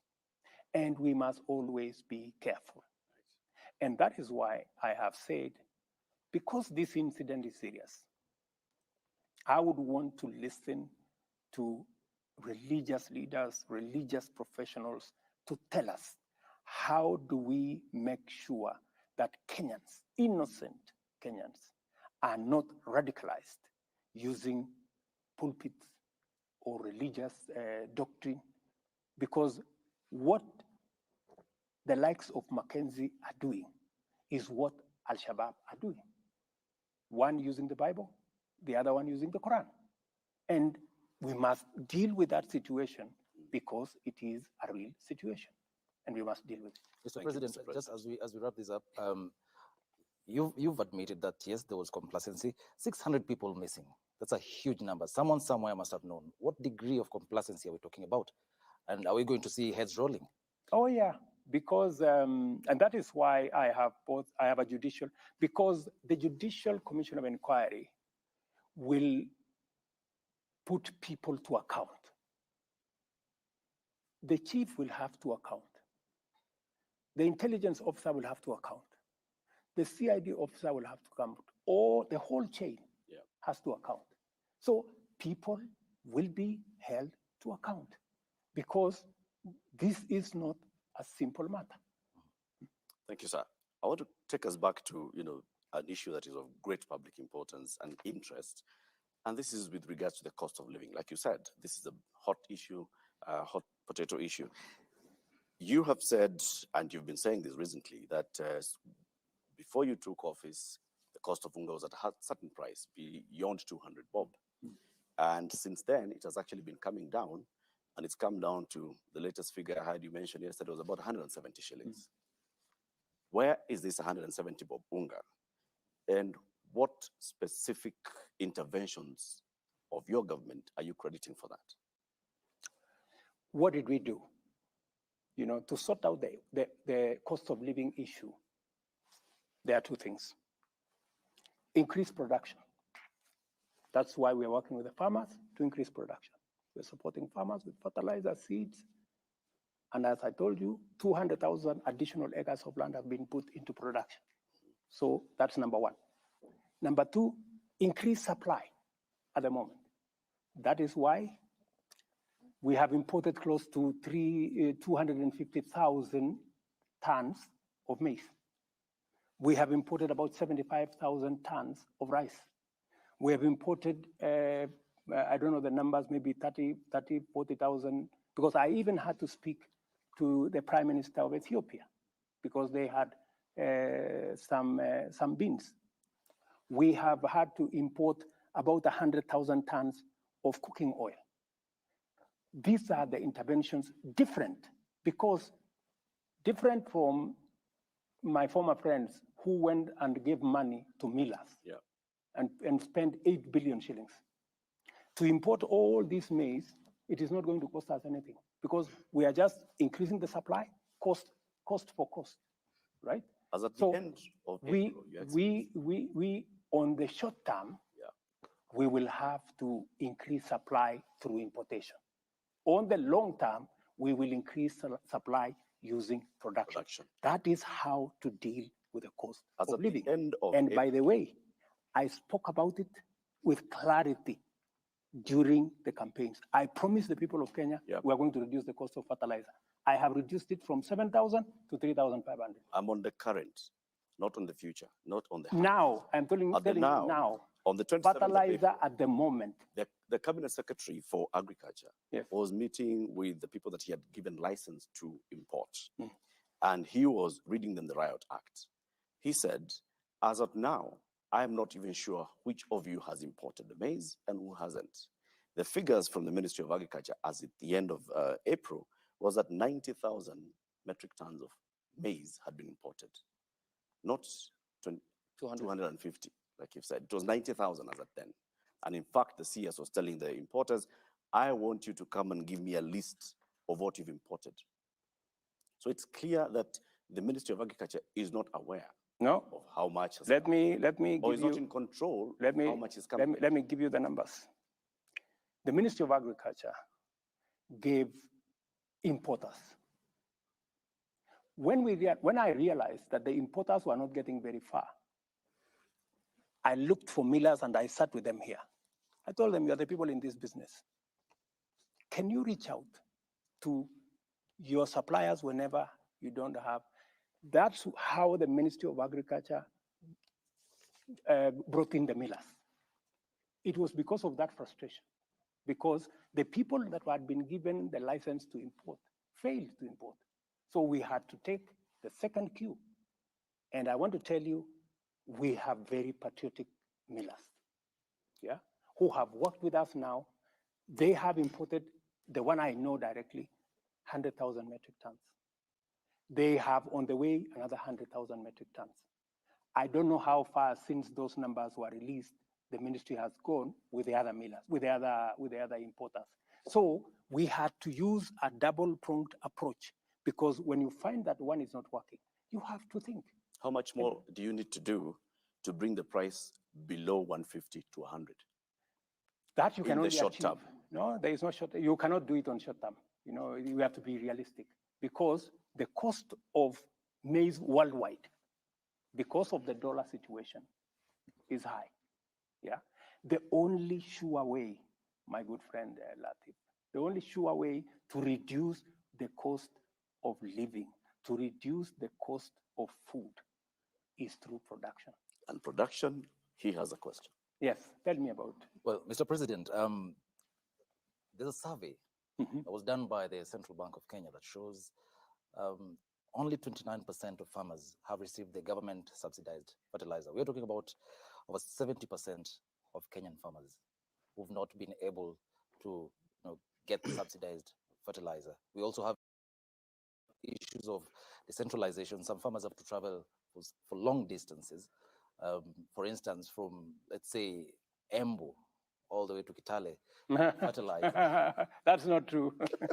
My brother, that's not true. It is true. It is true. No. There is no farmer from Embu that goes to Kitale. Please, Eric, please. No. Your story is fake. Mheshimiwa Rais, It's not true. Mr. President, though, yeah. 70% of farmers are yet to get the government subsidized fertilizer. What do you make of that? That statistic is wrong. Yeah, I have the numbers. How many? And I monitor the numbers. By, I think yesterday, actually I have it on my phone. I monitor every day. It is on an app. It is not possible for anybody to lie to me. What percentage? By yesterday, we had done 2.7 million. Yeah. Actually, farmers had paid by yesterday 9 billion, meaning we had almost spent about 6 billion of government money on fertilizer subsidy. And by the way, it is the first time. And I want you to bring a farmer on TV to say that they didn't get subsidized fertilizer, and that they had to travel from Embu to Kitale to get fertilizer. Now,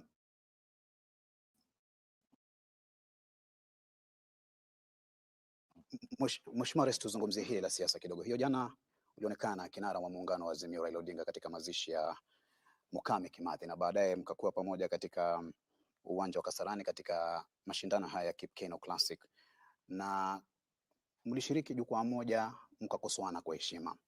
Lakini wanasiasa wa pande zote mbili, serikali Kenya Kwanza na upande wa muungano wa Azimio, wanapokuwa katika majukwaa na wafuasi wao wanadhihirisha cheche, na baadhi ya wafuasi wanachukulia hili kama swala la uadui. Utawaambia nini? Na zaidi pia ulisema kwamba unajua hatma ya maandamano ya Raila Odinga. Je, umeanza kuishughulikia hiyo hatma? Kwanza pale tulikutana ni mahala pa mazishi, na ni kawaida kama viongozi, kwa sababu lile jambo ni jambo ambalo linatufaa sote tushughulikie, na ilikuwa ni nafasi nzuri ya pia kuzungumzia mambo yaliyoko katika taifa letu la Kenya. Pale kiongozi wa upinzani alisema vile aliona, akasema punda amechoka, akasema mimi siambiwi ukweli, ushuru nisipandishe, na mimi pia nikachukua muda nimueleze, na akasema ananijua, na ni kweli kwa sababu nimefanya kazi na yeye, tulikuwa pamoja katika chama. Pia nikachukua hiyo nafasi kusema pia vile ananijua na mimi namuelewa. Pia na kumsoma. Yeah. So ikawa ni nafasi nzuri yeye aseme na mimi pia nikasema. Na pale pia nilipata nafasi ya kueleza wananchi wa Kenya kwamba hili propaganda, serikali hii tu kazi yake ni kuongeza ushuru, ni kuongeza ushuru. Nikamweleza tumepunguza ushuru zaidi ya ile tumeongeza. Tumeondoa bilioni 15, bilioni 500 ambayo ingekuwa katika budget kama wao ndio wangeendesha serikali. Tumeondoa ushuru kwa mambo ya fertilizer, raw material. Tumeondoa ushuru kwa mambo ya clinker, kwa simiti.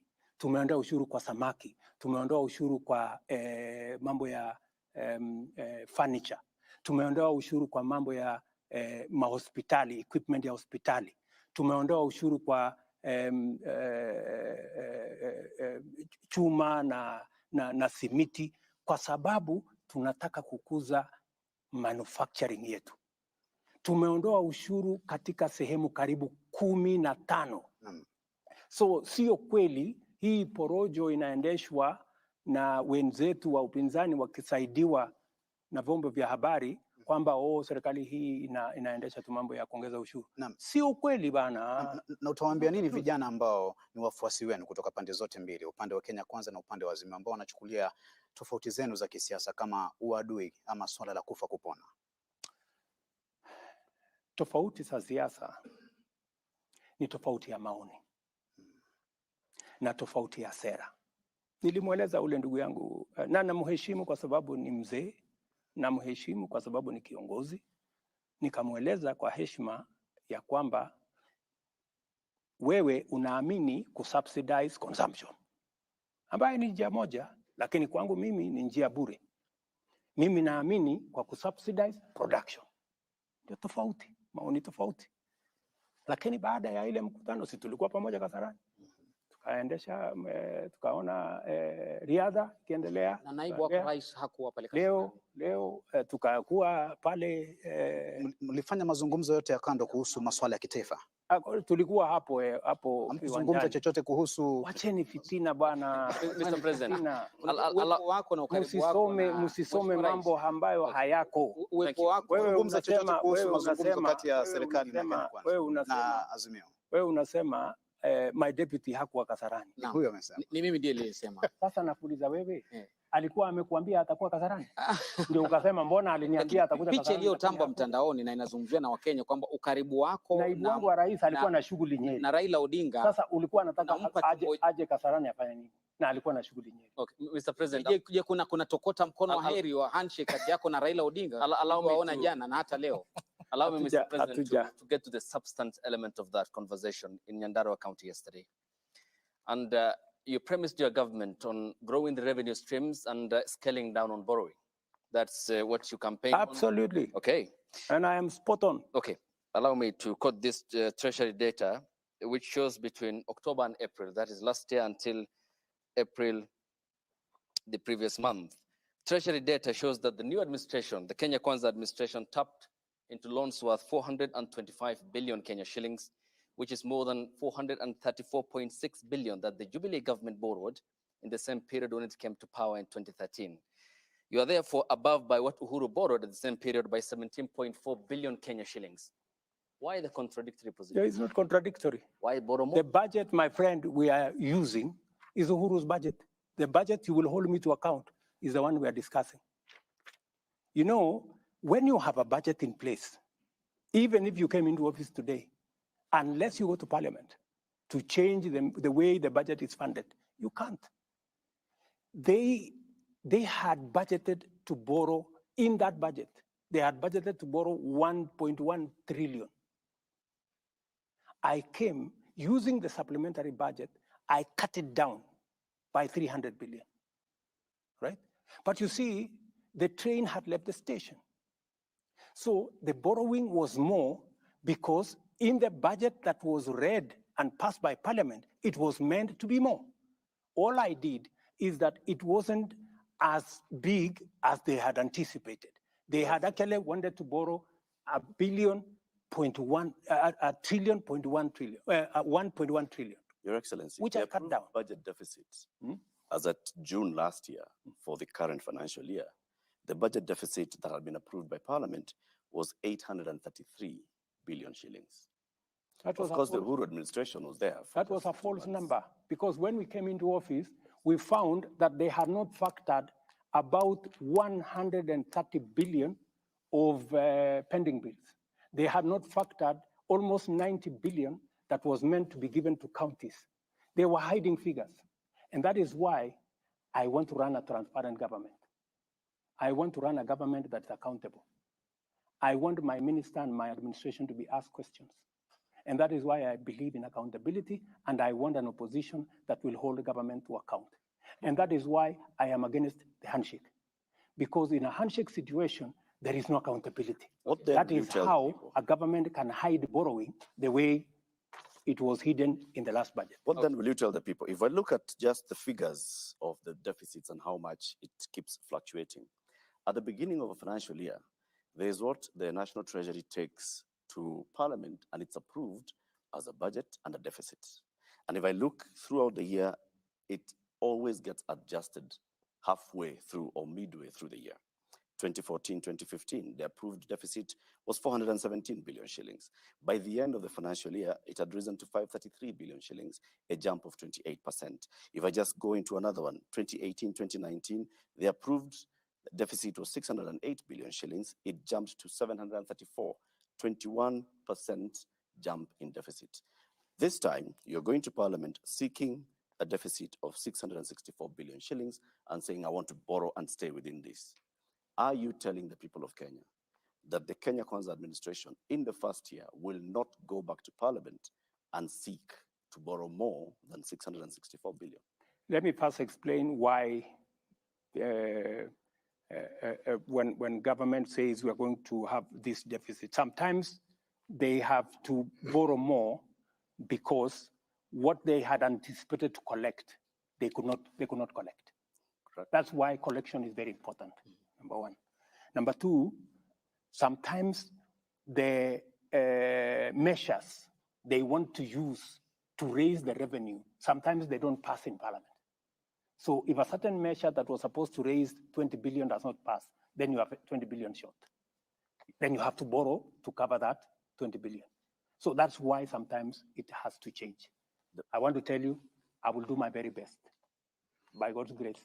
If Parliament approves my budget the way it is, I will, to the extent possible, make sure that I live to the commitment I have made to make this budget, the deficit, to come down from the current 5.7 to 4.4. And I want to move it further next year. I have said we are better off, building our own resources, using our own taxes. And I have told the people of Kenya, let us be honest to ourselves. We are not overtaxing ourselves. Our taxes are 16% of GDP. Our peers, South Africa, Tunisia, Morocco, and the others, they are at 22, 25, 28% of GDP. If we have to measure up our public goods, if we have to build the roads, if we have to get our education up to standard, if we have to get our health and water and all the other public goods up to standard, we have to pay taxes we have to agree which areas, can we stimulate so that we do more manufacturing, we do more value addition. By the way, part of the reason why we are in this hole is because our manufacturing came down, from 9% of GDP to 7. I want to move it to 15. By the way, our exports as a percentage of GDP came down from 28% 8 years ago to 10% this year. We just stopped exporting. That's why, if you look at the budget this year, we have introduced export and investment promotion levy on goods that can be manufactured in Kenya. Whether it is cement, we have enough capacity to manufacture. Whether it is clinker, we have enough to manufacture. Furniture, steel. Where we have enough capacity to manufacture responsibly as a country, we must stop importation. We must have, from Kenya. that is why, if you look at my whole budget, I am doing two things. Where we cannot avoid, we raise taxes that are paid by the majority of Kenyans, like VAT on fuel. Where what we have also done, we have reduced RDL, Railway Development Levy, from 3.5% to 2.5%. We have reduced IDF, import declaration fee, from 2% to 1.5%. We have also reduced many other taxes because I am sensitive that we have to be careful how we tax. We must tax responsibly. Yeah. It is possible for us to move our tax as a percentage of GDP from 14 to 16%, as I am proposing in the budget, responsibly. We can balance out. That's why we are removing tax on gas. We are adding tax here because we want to balance. And we want to make sure that everybody, for example, let me give you another example. We have reinstated before COVID. Turnover tax was 3%. During COVID, it was taken to 1%. We have reinstated it because COVID is behind us. Because we want also the people in the micro and small enterprise space to pay a little bit of tax. This tax cannot be paid for by a few people. We want to spread it. The same thing, we have also enhanced what we call advanced tax. The tax you pay for your car, for my car, for all these vehicles we are driving, from 3,000, which was put in 2010. Now, 12 years later, my friend Lati, we have increased the number of roads. We have increased our bill on roads. We've increased it from 3,000 to 5,000 per year. So these are measures, and so we want everybody to carry a bit of the tax, but we have reduced tax on pharmaceutical manufacture. We have reduced tax on manufacture of building products, building materials, so that we can also grow our Mr. President, the main concern also accompanying all this is a concern from Kenyans from what they see the government doing, which is what Lofty had asked earlier, the government appearing to spend excessively. How do you back on the excesses of the government? Your own economic advisor, David Day, has said it publicly. He's gotten into government and he's seeing there's excessive. And David is speaking the truth, and that is why we have cut down on unnecessary expenditure. That's why we were able to reduce the budget by 300 billion. That's why in this year's budget, we've been able to reduce from, instead of borrowing 1.1 trillion like the former regime, we are now going to bring it down to 600, those numbers you read, 660 something. So we are responsible. Okay. You're telling me you increased 90 million that was borrowed by State House. Yes. You know what used to happen? The office of the deputy president has been shut. So if you have to reinstate the operations of the office of the deputy president, when I was there, you know what happened. The office was, I was paying from my own pocket fuel for my cars. I was paying for tea in my office. I was paying for allowances for my drivers and everybody. It was not fair. But you see, I respect my deputy. I want my deputy to run his show. And I want my deputy to work in an office that works. My deputy is very busy. Today, he can hardly have time. He is permanently in the office because I have assigned him responsibilities. For example, I assigned him the responsibility of making sure that no Kenyan dies. He was sitting on it with development partners, with other Kenyans, and no Kenyan died because of kukosa chakula. Because when you get people to help you work becomes easier and work becomes better. Mheshimiwa Rais, swali hili la nyongeza ya milioni 93 katika Ikulu mimi nimeliuliza na linafungamana na matumizi haswa ya ugatuzi. Na Wakenya wamejiuliza, haswa Wakenya wa matabaka ya chini, pia viongozi haswa maseneta katika mrengo wa upinzani, kwamba je, Rais, wewe ni adui wa ugatuzi ama unaunga mkono ugatuzi, ikitegemewa kwamba ni maseneta wako ambao waliangusha pendekezo hili la tume ya mgao wa ushuru CRA kuongeza mgao hadi bilioni 4.7 wakapitisha 407. Na katika hali hiyo, je, unaona wewe unaunga mkono ugatuzi? Manake katika Ikulu unaweza ongeza milioni 93 tu katika kipindi cha wiki moja ikipitishwa, lakini fedha kwenda katika kaunti hakuna, mpaka zinapunguzwa. Unaunga mkono ugatuzi ama ni adui wa ugatuzi, Rais? Mimi ni rafiki mkubwa sana wa ugatuzi. Basi mbona na waulize magavana wetu. Wananielewa vizuri sana. Na nataka nikueleze, nilizungumza na magavana wetu nikawaambia, my friends, siwezi nikaenda nikakopa tukuje tugawane. Hapana, hiyo siwezi kufanya. Hivyo ndio tulikuwa tunataka tufanye. Hapana. Nikawaambia tugawane ile ushuru tumeokota. Ile ya kuenda kwa sababu mwaka uliopita iliisha mwaka kama tuko na deni ya karibu bilioni 90 pesa ya makaunti. Mimi ndio nimekuja kuilipia. Na ni kwa sababu tulijidanganya, tukawaambia tutawapatia pesa kiasi hii. Haikupatikana hiyo pesa. Ikabidi ivuke iende mwaka unaofuata. So mimi nimewaambia safari hii, ndugu zangu, budget nimepunguza borrowing, ile mikopo kutoka karibu trilioni 1 mpaka milioni 600. Kila mmoja wetu akaze mshipi. Yeah?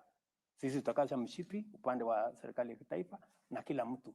Na ndio sababu tulikubaliana na wao pesa ambazo tutagawanya kwa counties ni bilioni 385. Kwa hivyo uliwashawishi maseneta wako kuangusha sio maseneta, niliwashawishi magavana. Lakini pendekezo ile liliangushwa pale wakati wa kupiga kura. Je, kulikuwa na mkono wako kwamba wale maseneta wanaogemea upande wa Kenya Kwanza waangushe? Wale maseneta ni viongozi. Wako na akili. Ndio walichaguliwa. Ile kazi ni kazi yao. Lakini wale wananisaidia kazi ya kuendesha serikali. Kwa sababu mimi na wao tulichaguliwa upande mmoja. Mimi na wao tuliuza sera pamoja na wao. Kwa sababu ni viongozi wa Kenya Kwanza na wanaelewa mpango wetu. Na wanaelewa budget yetu. Na wanaelewa kiasi ya pesa tuliyoko nayo. Na mimi nataka nikuulize, kwani wale magavana hawatoki kwa kaunti? Kuna gavana wazimu hataki pesa iende kwa kaunti yake. Lakini you have to be realistic. You live within your means. Lakini magavana wao hao ndio wamekuwa kilia kucheleweshwa kwa pesa, mishahara na kadhalika. Na ndio nimesema, as decent, responsible people and leaders, we cannot live beyond our means. We have to be brutally honest with ourselves. What is possible and what is not possible. And I have sat down. I am the only president who has taken a lot of time. I have sat down with governors for 2 days. We have agreed on what we are going to do. We have agreed on joint plans. In fact, we have agreed with the governors that we are going to co-invest, just to show you the level of comradeship between my administration and the governors. We are going to jointly sponsor county, aggregation, and industrial parks. I have put 5 billion shillings in the budget to support that county function because I want to reduce post-harvest losses. I want to bring on board value addition because that will happen if there is a partnership between the counties. Agriculture is devolved, they will work and aggregate because the power of aggregation helps us to provide storage. Therefore, we minimize post-harvest losses. It also gives us an opportunity to create volume where we can market.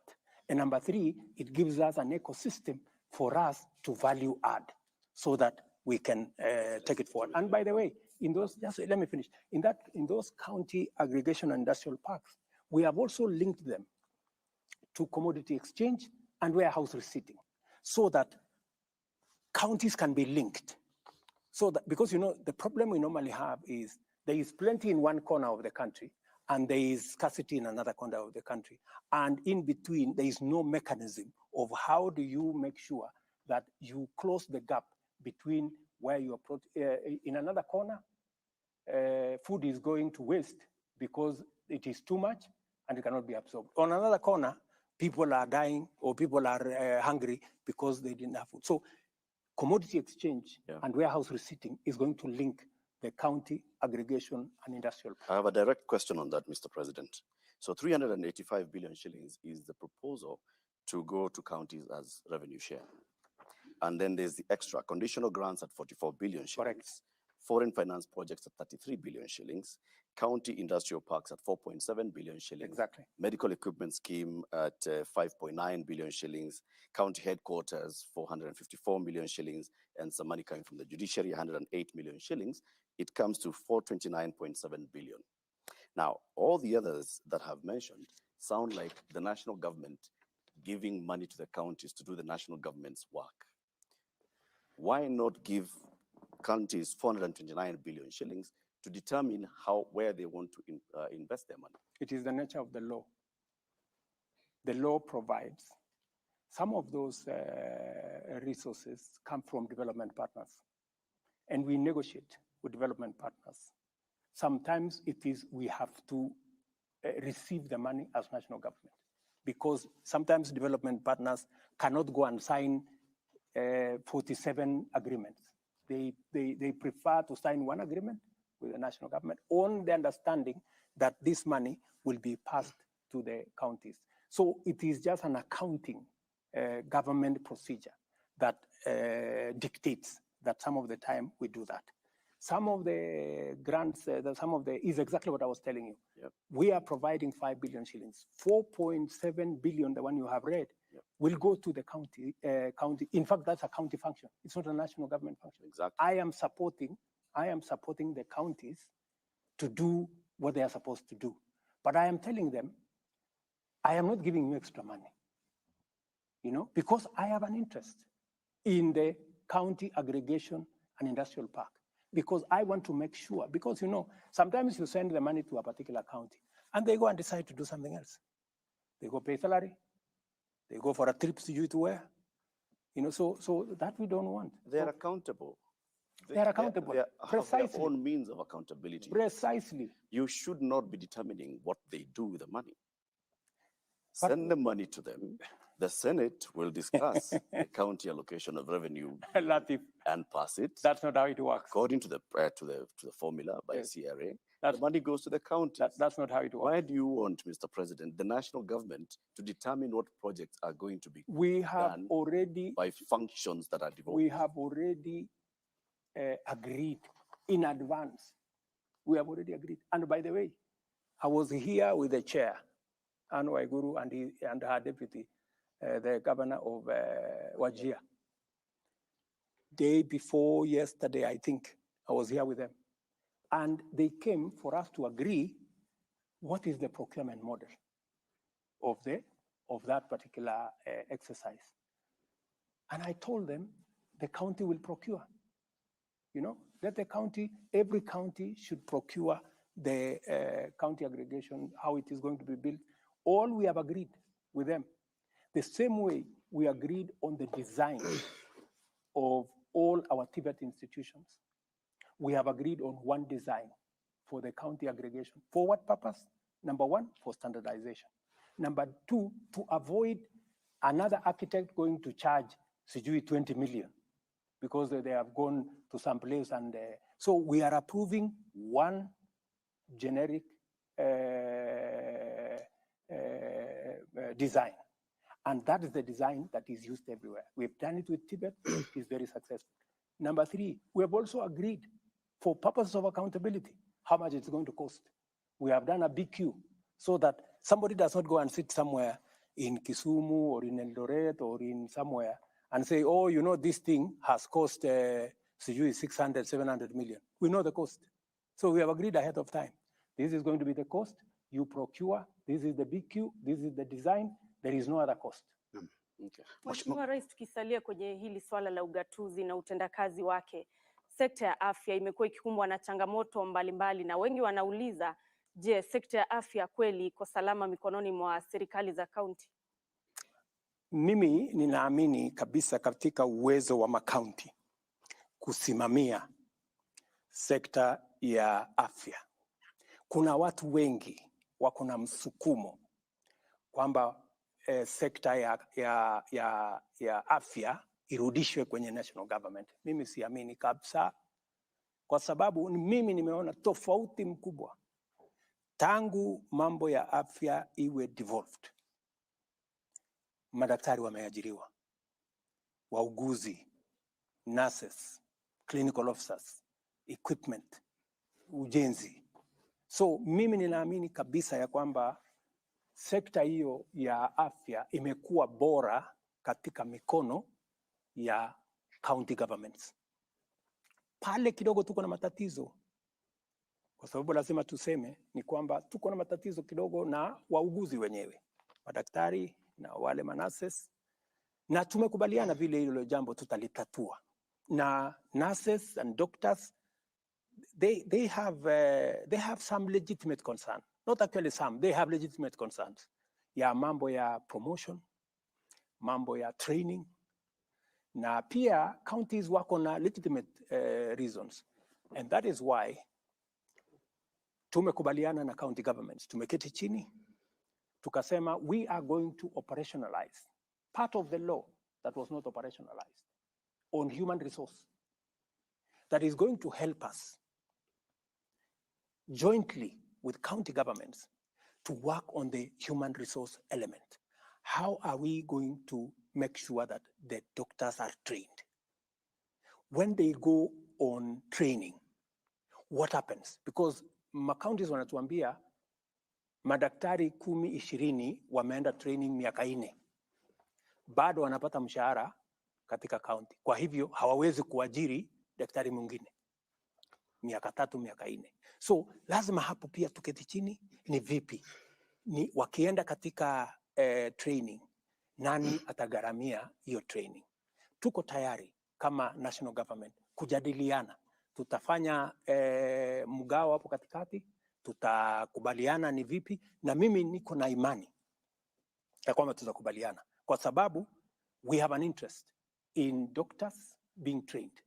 We have an interest in counties being able to provide service. So we must strike a balance. That has been the issue. But to tell you, my dear sister, I am very,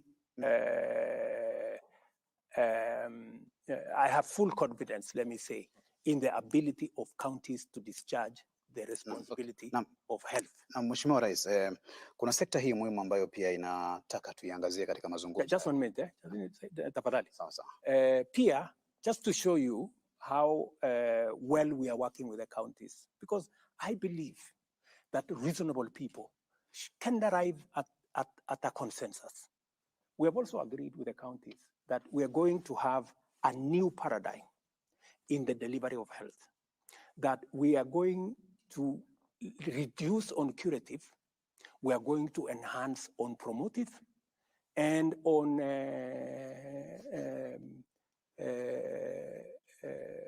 preventive.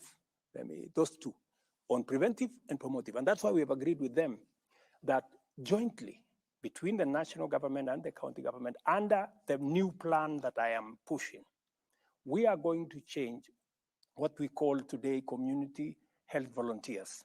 We're going to change them to community health promoters so that we can pay them a stipend and we can also equip them.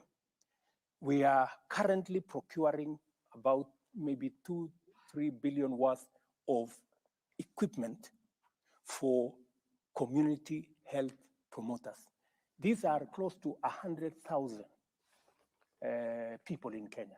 Okay. And we are going to allocate every community health promoter about 100 homes. So permanently, home to home, they will be visiting, wako na kitu ya kumesha pressure, ya kumesha sukari, ya kupima kila kitu, you don't have to go to hospital. Na mambo ataanza kukueleza hapa kuna matatizo. Okay. Tafadhali enda hospitali, enda pale discuss. Okay, So we are changing, and I am very happy with the partnership we have with the council. Excellency, in relation to that, and my colleague will come in on another note, there is a brewing scandal at the Kenya Medical Supplies Agency, KEMSA. And this is in relation to the bungling of the Global Fund, which is about 3.7 billion Kenya shillings. We understand that the donors are unhappy because of the flaws in the procurement process. And there seems to be systemic corruption that we aren't talking about. And to an extent, you mentioned that during your campaigns of the scandal at the KEMSA, which is the Kenya Medical Supplies Agency. What then will your government do? Because you have talked about the hospitals, the facilities, and the personnel, but there needs to be the medication that will come from this agency. How will you address the problem of corruption at KEMSA? Watch this space. What you have said is correct. So, and I am doing something about it. I don't want to speak about it now. We'll see results then? Yes, you will see results. Mr. President, I want to give you my commitment. I will clean up KEMSA. Whatever it takes, Mr. President, whatever it costs, I will clean it up. Related to that, what is your philosophy really about corruption in the country? Do you think it's a big problem? And the people, the high-profile people who had cases before you came to power, and we've seen the Directorate of Public Prosecutions dropping their cases. From where you sit, do you feel they are innocent? It is not for me to judge anybody to be guilty or innocent. Some of them are your allies. The commitment, even if you are my friend, how do I know whether you are corrupt or not? You know, even if you are my ally. So the ability to judge whether one is innocent or not is with the criminal justice system and the investigative agencies. Okay. The commitment I made to the people of Kenya is that I will build the institutions that will deal firmly and decisively with corruption. It is not going to go away in one day. We will have to put up a real fight. And as I do it at a personal level, we have to support the institutions that will help us deal with it as a way of ensuring sustainability. That is why I said the financial independence of the DCI, of the police, of the investigative agencies must get out of the office of the president. Let them run their budget, investigate whoever they want. And I have been very clear to the DPP. I have been very clear to my friends at EACC not to call me on any matter. And I also promised them I will not call them on any matter. Let them prosecute everybody that they want to prosecute. There were days that because somebody is senior or the president has to be informed, I told them I don't want to be informed. If somebody has been found guilty of anything, they should be dealt with in accordance with the law. Let me also tell you, it is the same reason that I am enhancing the budget for the judiciary, because I want the judiciary to appropriate their responsibility and mandate to deal with corruption firmly, decisively, but also in a timely manner, so that we don't have corruption cases running for 3, 4, 5, 10 years. They must be dealt with expeditiously. And that is the clarity that I have made to the judiciary, that we respect their independence, The Chief Justice is free to call me whenever she has called me a few times to discuss with me. She wants additional charges. I pushed to Parliament that let us have an additional 70 charges. Parliament went and reduced it to, I think, 50, which is okay. It's a good start, you know, because I think we need more men and women in the judiciary to adjudicate on all cases, including corruption cases. She came to me about the budget. We came and discussed with her the areas they wanted in the budget. They wanted a few, they wanted this small claims court. We provided the funding for it. The first ones in Nairobi. We gave them the resources to make sure that they begin the small claims court and another hustler court. It's a smaller court. I don't know whether I'm saying the right one, but that one. Because she said she wants to do bottom up. Small claims court. Yeah, so we provided the resources for it.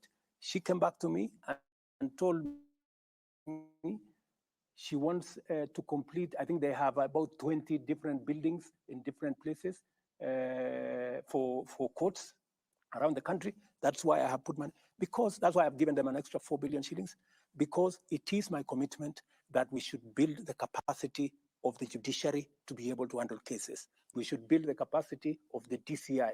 We should build the capacity of the EACC so that they can do their job. I cannot do everything. I'm a human being. That's true, Your Excellency. With the capacity also comes responsibility. Yes. Those officers that you've mentioned are the ones that have been involved in what we can call the debacle about dropping of cases. The DPP goes to court and says, I was expecting the DCI to give me more information. The DCI has not given me more information, so I have nothing to take this case forward. The controller of budget went to Parliament, and she actually also spoke about what happened with regards to the Telecom Kenya payment. Now, these are officers who they're independent constitutionally, but they have sworn an oath of office on how to do their job. Do you think they ought to take responsibility for these actions, for taking somebody to court over 8 years, no prosecution proceeds, and then a case is dropped on account of, I do not have evidence? They are the best placed to answer those questions. And they should answer those questions. I mean, if you've taken somebody to court for 8 years, and then you actually did not have a case against them, it was orchestrated, it was malicious, you have something to answer, you know? Because my understanding, from what I have seen in the courts, is that there are people who have been taken to court and the cases have never moved, you know, from day one. You know, the cases have never made even a step. And it is the reason why I asked Kinoti to resign and leave.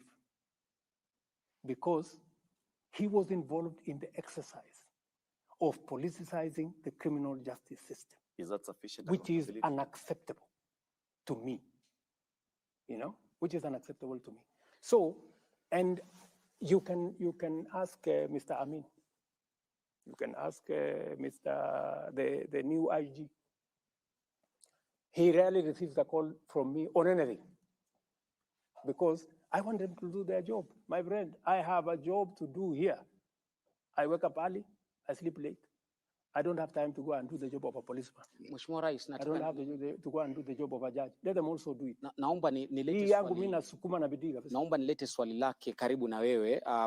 Wakati wa maandamano ya Azimio wiki ya pili, wiki ya kwanza haswa, kuna wajumbe 5 wa Azimio ambao walikamatwa, akiwemo seneta wa Kilifi Stewart Madzayo, mbunge wa Malindi Amina Munyazi, mbunge wa Kilifi Kusini Ken Chonga, Opiyo Wandayi na wengineo. Na baada ya wiki moja mlipokutana na kiongozi wa upinzani Raila Odinga na kutoa tangazo kwamba maandamano sasa yatakwisha na mtaunda jopo la upatanishi, siku iliyofuata ilitangazwa kwamba wale mabwana wameachiliwa na hana makosa yoyote. Je, waliachiliwa kwa msukumo wa kisiasa ama ni hivyo ninavyozungumza kwamba ni kazi ya mtu si yako? Kwa nini sadfa hii ya kwamba leo mapatano, kesho waachiliwa waliokuwa na makosa jana? Kwanza hatukukutana na kiongozi, hiyo ni story yako. Hatukukutana na kiongozi wa upinzani. Nilitoa taarifa yangu, yeye akatoa yake. Hatukukutana. Hiyo ni ya kwanza. Pole kama kuna mtu alikuambia tulikutana. Jambo la pili. Hiyo swali lingine ya pili. Lakini muhimu kwamba kulikuwa na upatano katika taarifa zenu mbele ya Wakenya, mbele ya umma. Hiyo ya pili, ndugu yangu Matambo. Naam. Matambo. Ya pili ni kwamba kuna mtu anaitwa DPP. Ofisi yake ni independent kutoka kwangu. Ningekuomba kwa heshima umtafute na umuulize haya maswali. Atakujibu. I am sure you will answer. Hili swali Wakenya walijiuliza, ndio maana mimi nimekuuliza kwa nini sadfa. Mimi nilifanya yangu ya kama rais. Mimi nilisema kwa sababu hawa ndugu zetu wamesema ya kwamba wanataka wacha niseme hivi, sitaki kusema sana. Nilipata habari kutoka mmoja wa watu wa Azimio, wakaniambia, tafadhali bwana rais, wewe ndio the big brother, hata ingawaje kwa umri wewe ni mdogo kwa kiongozi wa upinzani. Wewe uwe wa kwanza kusema ya kwamba huko tayari kutafuta njia ya mazungumzo. Nikawaeleza mimi mazungumzo sina shida, bora sio mazungumzo ya handshake. Kama ni mazungumzo ya kule bunge, watu waende waongee. Hii maneno mnasema saba, sijui mnasema sijui nikawaambia hii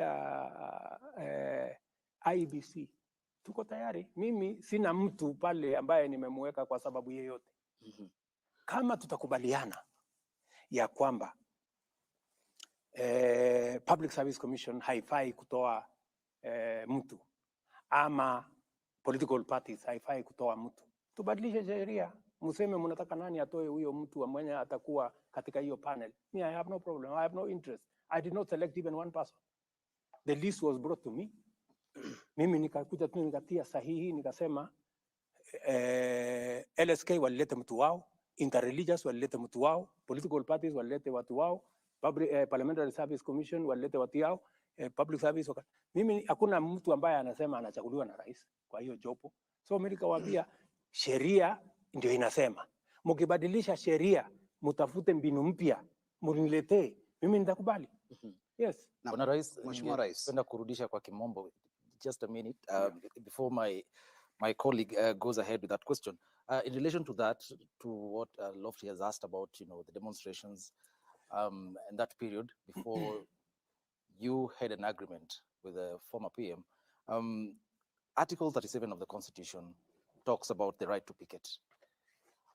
Your Interior CS, Professor Kithure Kindiki, indicated that you're considering to make some changes to that law. Don't you think from where you sit that is going to take us back to the dark days? I don't think you can take away the right of any citizen to picket. It's not possible. Yeah? But we can all agree the way in which it is done. We can all agree. Other countries have dedicated a street where people can picket from morning up to evening. You go, I was in Brussels. There is a street there where people are permanently there. Huyu anasema yake, akona malalamiko sijui ya nini, ule mwingine anasema malalamiko ya nini, na iko media hapo, unasikizwa yako, inachukuliwa na media, inasikizwa ya ule. So, dunia inaendelea bila ya kusumbua wale watu wengine wengi. Kuna mahali imetengwa hapo ya watu kusema hiyo maneno. Ni sawa. So, tunaweza kukubaliana. Ile ambayo mimi ninaona haifai, ndugu zangu, ni kutumia picketing kuzusha ghasia na fujo na vita, kuharibu mali ya wananchi. Nobody has any right, my good friend. Nobody has a right. Hata kama biashara ni ya mama mboga, hapo unaenda unakanyaga mboga yake. Wameenda sijui pale hapo Kisumu, jamaa moja wameenda wakakula viti yake kwa restaurant yake, ule jamaa alikuwa analia machozi hapo nje. Wameenda sijui supermarket ingine hapo Utawala, ama ilikuwa ni wapi pale Mbakasi, wameloot. That's not picketing. That's criminality. And those hiyo maandamano yote Si kuona any peaceful maandamano. Ilikuwa ni fujo, vita, hasia, nini. So it's not working. So we need to agree, the right to picket must be protected. Okay. Naam. But the how is important. Mheshimiwa Rais, vijana mashabiki wa spoti na vile wachezaji wanasema tusiwasahau katika mazungumzo ya siku ya leo. Michezo inaleta jamii pamoja. Hili umekuwa katika derby ya mashemeji na jana ulikuwa katika mashindano ya Keep Keno Classic uwanjani Kasarani. Serikali yako inafanya nini kuhusu kuinua talanta na vile ujenzi wa viwanja? Kesho kwa mfano nitapokea habari ya ile commitment nilifanya kwa watu wa Kenya ya kwamba nitaweka umuhimu katika mambo ya michezo katika taifa letu la Kenya. Nilisema tutajaribu kuhost Africa Cup in 2027. We are launching our bid on Wednesday, right? I was part of the people who came up with the sports fund because we wanted to reward, we wanted to create, because we have talent in Kenya. We have arts, we have the creatives, we have the sports talent in Kenya. We wanted to find a mechanism of promoting. That is why mimi nimelaumiwa sana. Wewe ulisema nini? Stadium. Wewe ulisema stadium. Sasa mtaniuliza mambo ya stadium na nitawajibu because I am now in charge. Tupe jibu. Na niko na mpango, nimemwambia Babu na Mwamba atengeneze master plan. You will see a big difference. Okay. Yeah? And already we are doing something about our stadia, right? So we are going to invest in the infrastructure. We are also going to invest in the training. We are also going to invest in the positive profiling of sports. When I came into office, the first thing I did, I told Babu na Mwamba, enda mpaka utafute watu wa FIFA mahali waliko. We cannot continue to have our country banned by FIFA. And within 4 months, ban yenye ilikuwa hapa for 2 years, we removed it. Today, we have come back. I also told Babu na Mwamba, we were almost being banned, mambo ya athletics, kwa sababu ya mambo ya doping. We have invested $5 million, almost 600 million shillings, to make sure that we have the ecosystem to test our athletes. I think they do it now almost every week, to make sure that doping is not part of our sports. So I am very clear on where I want to take sports. In fact, you heard me announce that we are going to have a bottom-up tournament from the ward. Yenye tutafanya finals tarehe 12 December, because we want to grow sports. I have also said, Abdi, that how do we positively profile, kwa sababu watu walikuwa wametoroka hata kwenda kiwanjani. Yeah. So I am now going to work with KBC. I am going to talk to CA. I am going to talk to various sponsors so that we bring back the televising of all our sports, of our tournaments, of our league, and provide additional resources so that we create the unity, as my good brother here has said. All right. Sports brings us together. Okay, thank you, Mr. President. And allow me to take you back to the event in Nyandarua County yesterday. You were deputy. We were talking about taxes. Okay, of course we did. Yes. And not about taxes in relation to that. Okay. Because it's Okay. still about running of a government. Yes. Your deputy is on record in equating Kenya to a shareholding company. Yesterday he talked about state appointments, and he talked about it while you were there. I don't want to quote him verbatim. In regards to state appointments that you make as the commander-in-chief and the symbol of national unity, is it a right for others and a privilege for the rest, yet your government expects all Kenyans to pay taxes? It is a right for every Kenyan. What do you say about the sentiment by your deputy? My deputy is a very eloquent person. It doesn't matter the eloquence. I suggest. Is Kenya a shareholding company? I suggest you go and ask him those questions. Okay. He's Okay. a very capable Kenyan. All right. It's straightforward question. And I am sure Okay. he will not shy away. Okay. He knows how to handle those questions. And but I can give you my commitment. Mr. President, let me just pause. You will proceed. I'll give you the time. You'll answer me. Okay. Allow me to ask you the question. Okay, Abdi.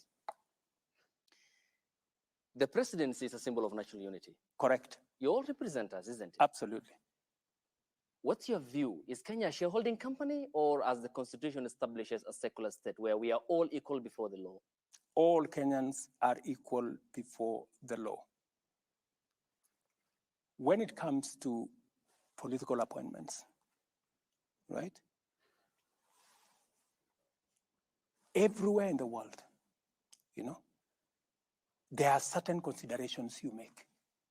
There are people who support you, and they have legitimate expectation. That's why they support you. So when you're making those appointments, you have to consider national balance. You have also to consider your support base. It happens everywhere. Let me tell you, some people take it to the extreme. You can never accuse me or this administration that I have taken my daughter or my son or my relative and made them an MP or made them a minister or made them something. I will not do that. Yeah, I will not do that. Our competitors do that. They go take their children, they take them here, they take them there, they take them. That I will not do. Because I understand where I am coming from, right? Let me also tell you the following.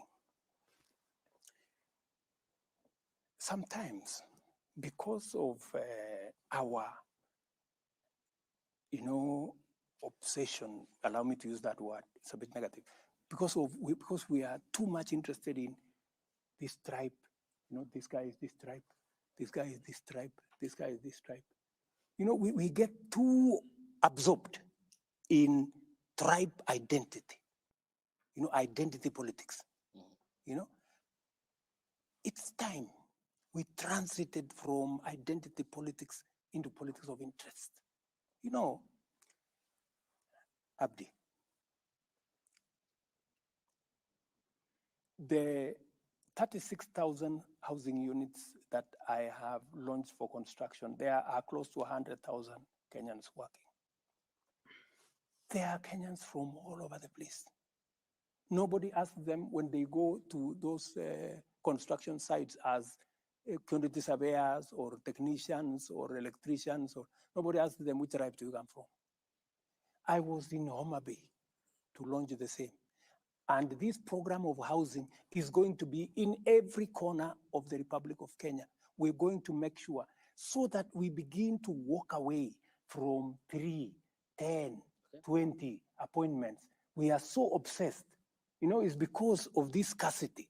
We are so obsessed with 10 people or 20 people.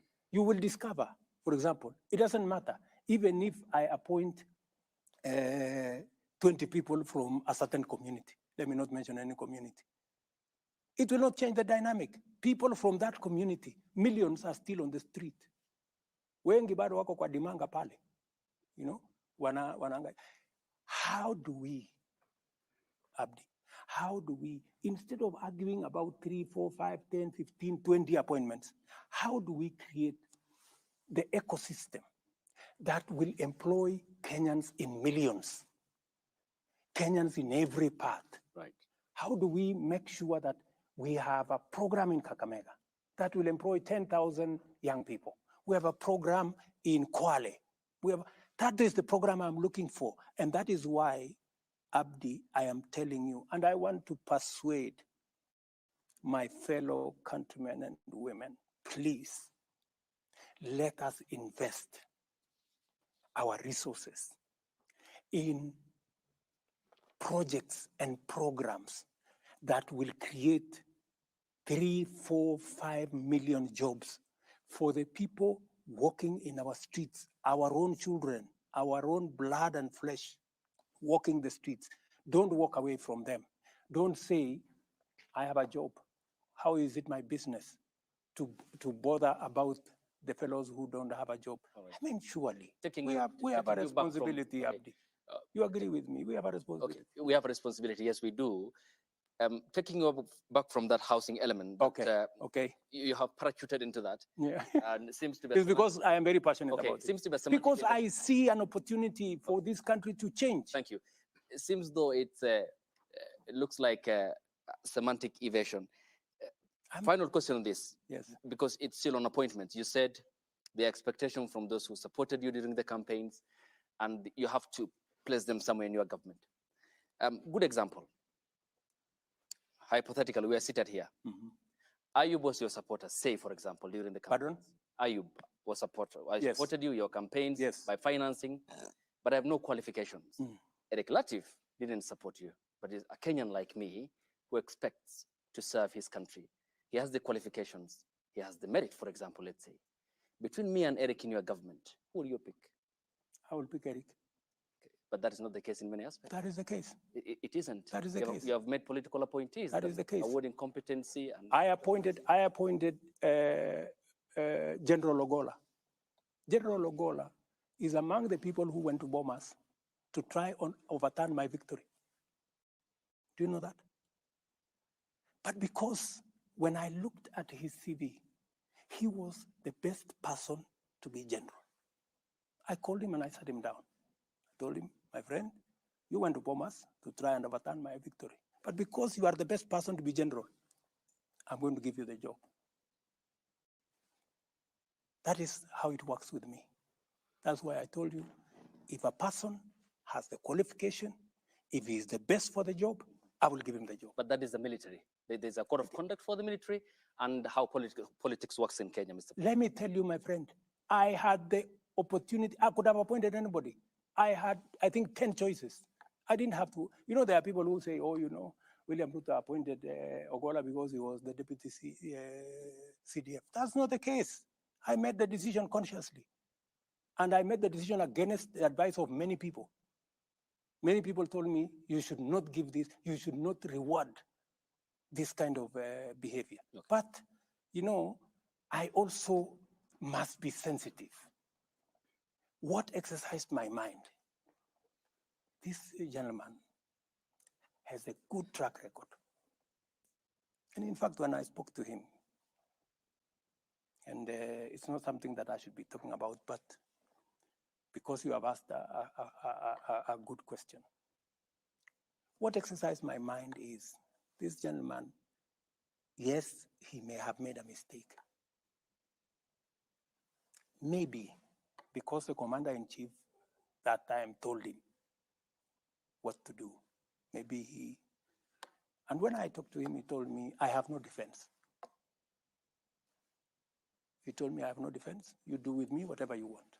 I cannot defend. It was wrong. What I did was wrong. Yeah. I am also conscious. My good friend Ayub, I'm also conscious that since independence, there is nobody from Nyanza who has ever been CDF. And it also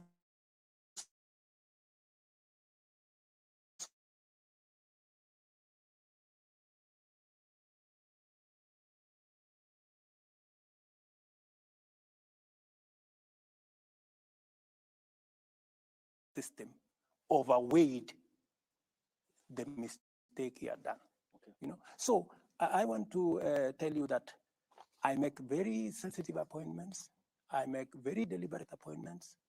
Many of the appointments, of course, that do not have to directly require my signature. Many of these managing directors, I don't know who, they are interviews, okay, all over the place. You know, so, and when a panel decides, for example, I was brought a panel that interviewed the CEO of a museum. And just by coincidence, you know, the person who became number one was my classmate. And I never even asked anybody to assist her. So when it came to me, I told my friend, you know, if she's the best, okay, she was a lady, Okay, so it's safe to assume that according to the president of Kenya, Kenya is a country where all Kenyans are equal before the law. But interestingly, according to its deputy president, it's a shareholding company in which political appointees ought to be the priority for the government. I think you should not take the sentiments of my deputy out of context.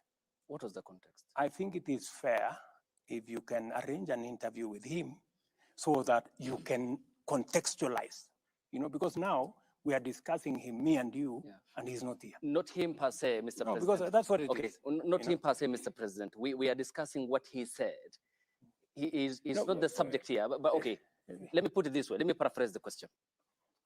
What's your interpretation of what a shareholding company means? What do you understand by it? I think from where I sit, I think what Rigathi Gachagua is just trying to say is that while it is true that first we must serve all Kenyans equally, we must, to the extent possible, spread appointments across the country. And that's what I have tried as much as possible to do. If you look at my PSS, I think I got PSS from 41 counties. If you look at the CASs, I got CASs, I think, from 45 counties. Every county has a CAS in my administration, even the ones who voted for my opponent. I put them. If it was the philosophy of my deputy, they wouldn't be shareholders, and therefore they wouldn't qualify. But there is an extent to which you must nationalize.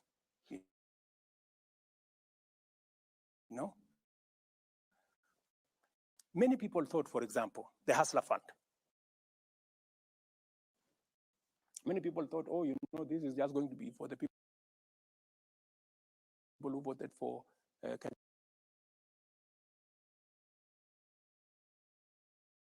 the distribution of the Hustler Fund. Every county in the Republic of Kenya equally. You don't have to know nobody. You don't have to know your MP. You don't have to speak to nobody. It is your phone and Hustler Fund. You have your money, you move on. So that is, and precisely, my good brother, precisely what I was saying. Instead of giving about 20 appointments, 15, I don't know, this community, that community, why don't we bake a bigger cake? Why don't we create 1 million, 2 million jobs so that everybody has a piece of the pie? And that is what I am asking my good people, the people of Kenya, to help me, invest in these programs. Let us pay our taxes. Let us contribute to the housing fund. Let us, those of us who have a job, let us not hold those who are without a job in contempt. They have not committed any crime. They are not lesser human beings. It is just that they don't have the opportunity me and you have. Let us do something about them also feeling part. Mheshimiwa, kabla mwelekezi wetu ama kiongozi wetu kumalizia, naomba tu ukate mzizi wa fitina kwa swali lake Ayub. Kwa hivyo sasa hivi unaweza kuambia Wakenya kwamba matamshi ya naibu wako unayakana na kuyakashifu kwamba serikali yako si kampuni ya hisa. Haya ni mambo yako. Kwa hivyo unamuunga mkono basi. Haya ni mambo yako. Tuambie. Nimewambia, yule bwana ni mtu mwenye ako na anaweza kujieleza. Mbona nyinyi mnakuja kumleta hapa, kumleta kwa mjadala hapa? Mumemuuliza yeye akakataa kuwaona. Tumeleta maneno yake. Mbona mnaleta maneno yake na ni mtu mzima? Kwa sababu ako na akili timamu. Wewe ndio kiongozi wa serikali. Mbona msiende nimewaeleza msimamo wa serikali ya Kenya. Sasa ile imebaki, mtafute, anaitwa Rigiji. Mtafute. Excellency, we will be concluding our conversation this evening, and thank you very much for giving us this time. But we have to conclude with a conversation about future generations. Yes. Article 53 of the Constitution, every child in Kenya has a right to free and compulsory basic education. The junior secondary school pupils went to school on the 30th of January, and they closed at the end of April. And by the time they were closing, many of them had not received sufficient teachers. Many had not received books. So by and large, learning did not take place for an entire term. They have opened for the second term. They still have a shortage of teachers. They still have a shortage of books. It has been said that the JSS and the transition of CBC from primary level to the middle level is being bungled. I've not heard you, Mr. President, speak out against this. I've not heard you mention this. Are you aware, Mr. President, that about 1.19 million children in Kenya are not learning, that there's a crisis? When I came into office, I found a big crisis. That is why I appointed a presidential party to look at education. And by the way, I believe that education is the most important instrument of shaping our human capital and our future, because the asset, the biggest asset we have as a country is the human capital. That is what makes Kenya what it is. And education is the one that sharpens our education, our human capital, beginning with primary school. When I came into office, what did I do? I quickly appointed a presidential party to work on it, and I made certain decisions. I reversed the decision that these kids go to a secondary school, because in a secondary school, there was going to be need to build an extra classroom. When we had already a classroom, we would have a bigger crisis if we had gone that route. We already have a classroom in the primary section. I said they should be retained in the primary section. I also made the decision that it is not necessary to change the uniform, because many of them, we have a problem there of uniform. I don't know how uniform costs, I don't know, 4,000 to 5,000. I don't understand that. 20,000, Mr. President. 14,000, I don't know. So there is a problem there. There is corruption. We must deal with it. And that's a subject for another day. So I made that decision. I also made the decision to hire 35,000 teachers, the largest ever, right? Because there was need. I went ahead because that whole education ecosystem, we are working on refining the CBC to make sure that it is not overloaded. We've agreed on some of the elements. We are working on some of the elements. In fact, the bigger problem there was, and I had to talk to TSC, Madam Nancy Macharia, was that some of the teachers had not even been paid. I asked them, is it a question of money? It was not a question of money. It was a question of forms. They need to fill this, they need to fill this, they have not submitted this, they have not submitted that. And it was a requirement because this is public money. If you have not submitted all the documentation, you cannot be paid public money. So we try to expedite that. There is a shortage of teachers, without a doubt. And I said it in the election, in the election process. We have a shortage of 110,000 teachers. I am going to fill that gap. We used to hire 5,000 GRs every year. I have scaled it up to 35,000. I want to hire another 35,000 next year. But Latif, I also have to operate within a budget. I need the resources. Yep. When I try to raise the money, you guys make noise at me. Oh, unaongeza ushuru, unaongeza ushuru. Na wewe ndio huyu unataka watoto wasome. Hakuna walimu. Wapi walimu, Bwana President? I mean, we all have to balance all these things. So in the meantime, then, Mr. President, for this year, these JSS learners are definitely not going to be able. No, we have made an intervention on how, because the part of the problem is there are some primary schools that did not have enough students to be able to qualify to be a junior. To create a junior secondary classroom. So we're trying to see how we can put together some of the institutions. We're also identifying teachers that have diploma so that we can post them into the JSS, because we now have more a bit more in the primary school. So we want to promote those ones in the primary so that they can cover the gap. And hopefully, when we move into this new budget, maybe towards the September, we can then be able to hire them. So what happens to these cohorts? They will be taught. We have made temporary interventions to be taught. But let me also tell you about the whole subject of education. The crisis you have in CBC, you had the same crisis in our TVETs. Our TVETs were almost closing because we didn't have enough lecturers. I have had to make an intervention in the supplementary budget to hire an extra 1,300 lecturers. They needed 3,000. I could only accommodate with the finances 1,300. I will do another 1,700.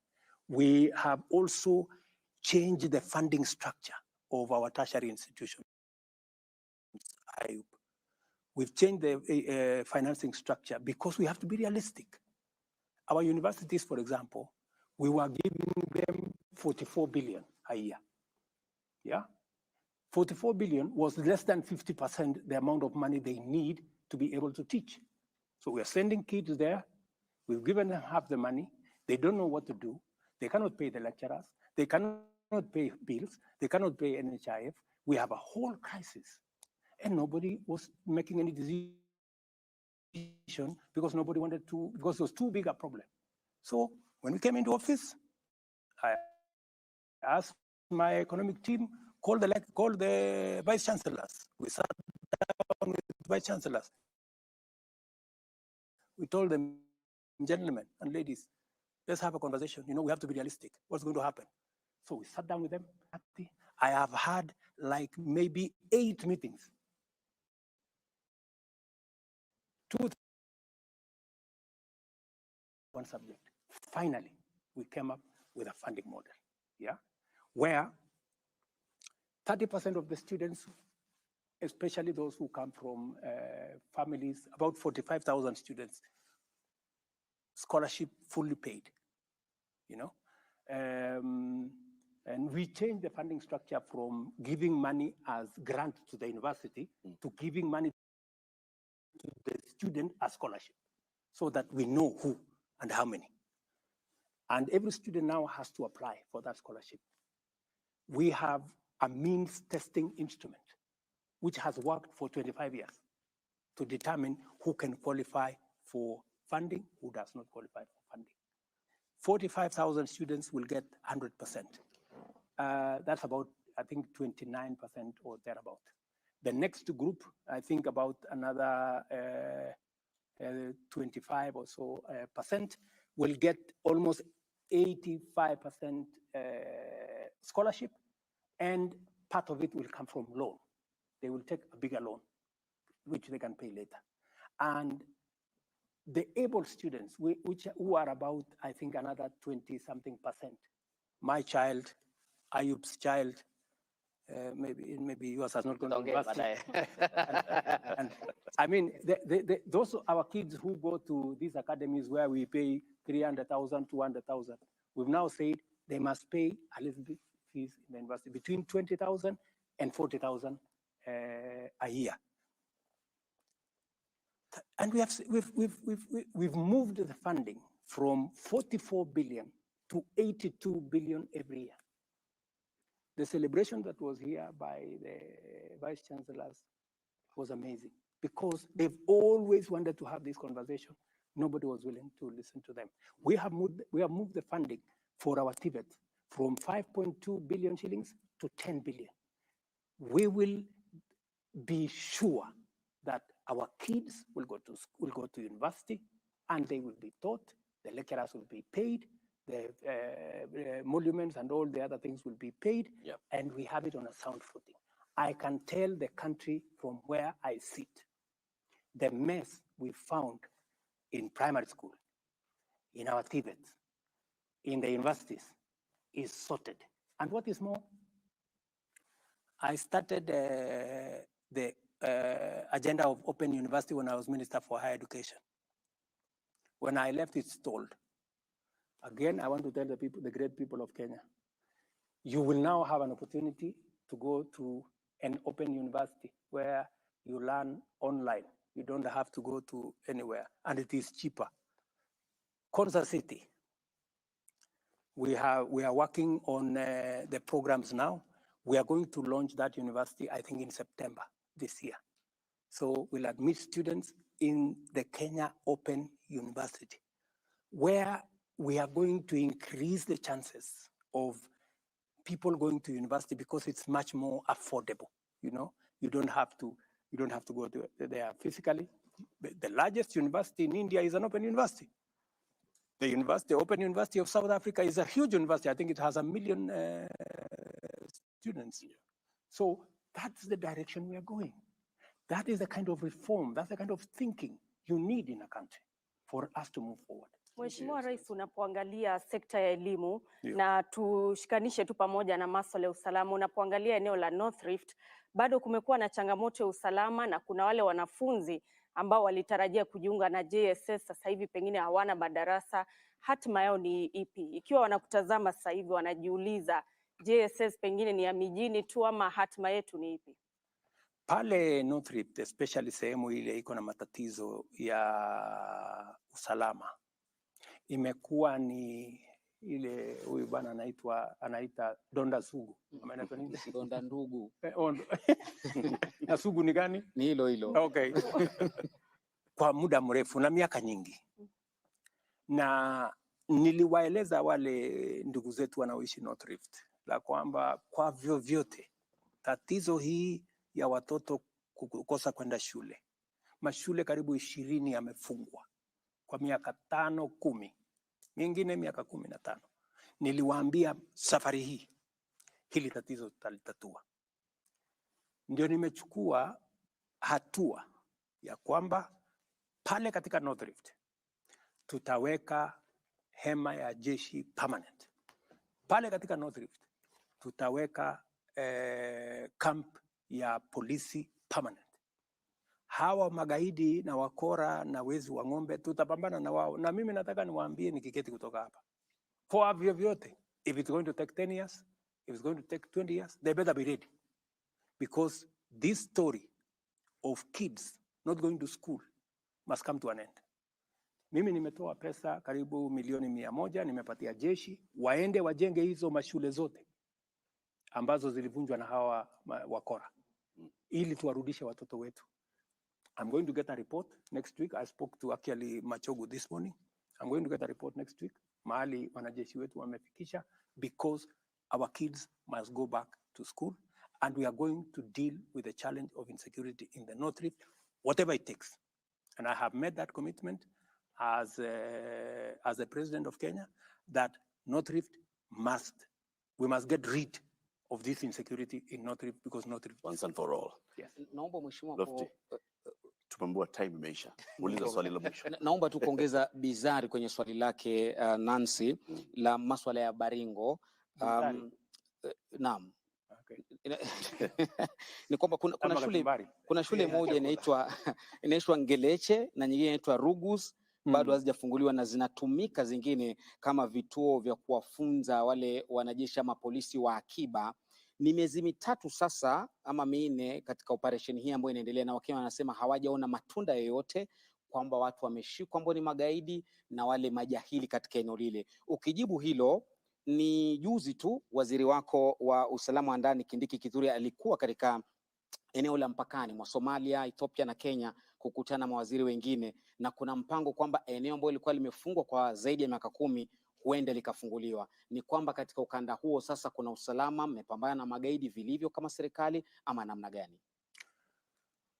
Ni kweli. Nimeenda by the way mpaka hiyo shule ya Rugus. Na ukienda pale utapata matatizo sana. Ukiyaona yale mambo yako vile mambo yalivyo pale. Na ndio sababu niliamua ya kwamba kwa vyovyote, hata kama itanigharimu nini, lazima hii jambo tulitatue.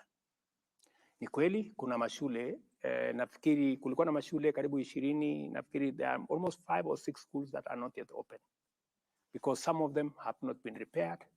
Wengine wazazi walihama, watoto walihama, so lazima tuweke kwanza usalama wa kutosha, ndio wale watu warudi pale ndio tuweze kufungua shule.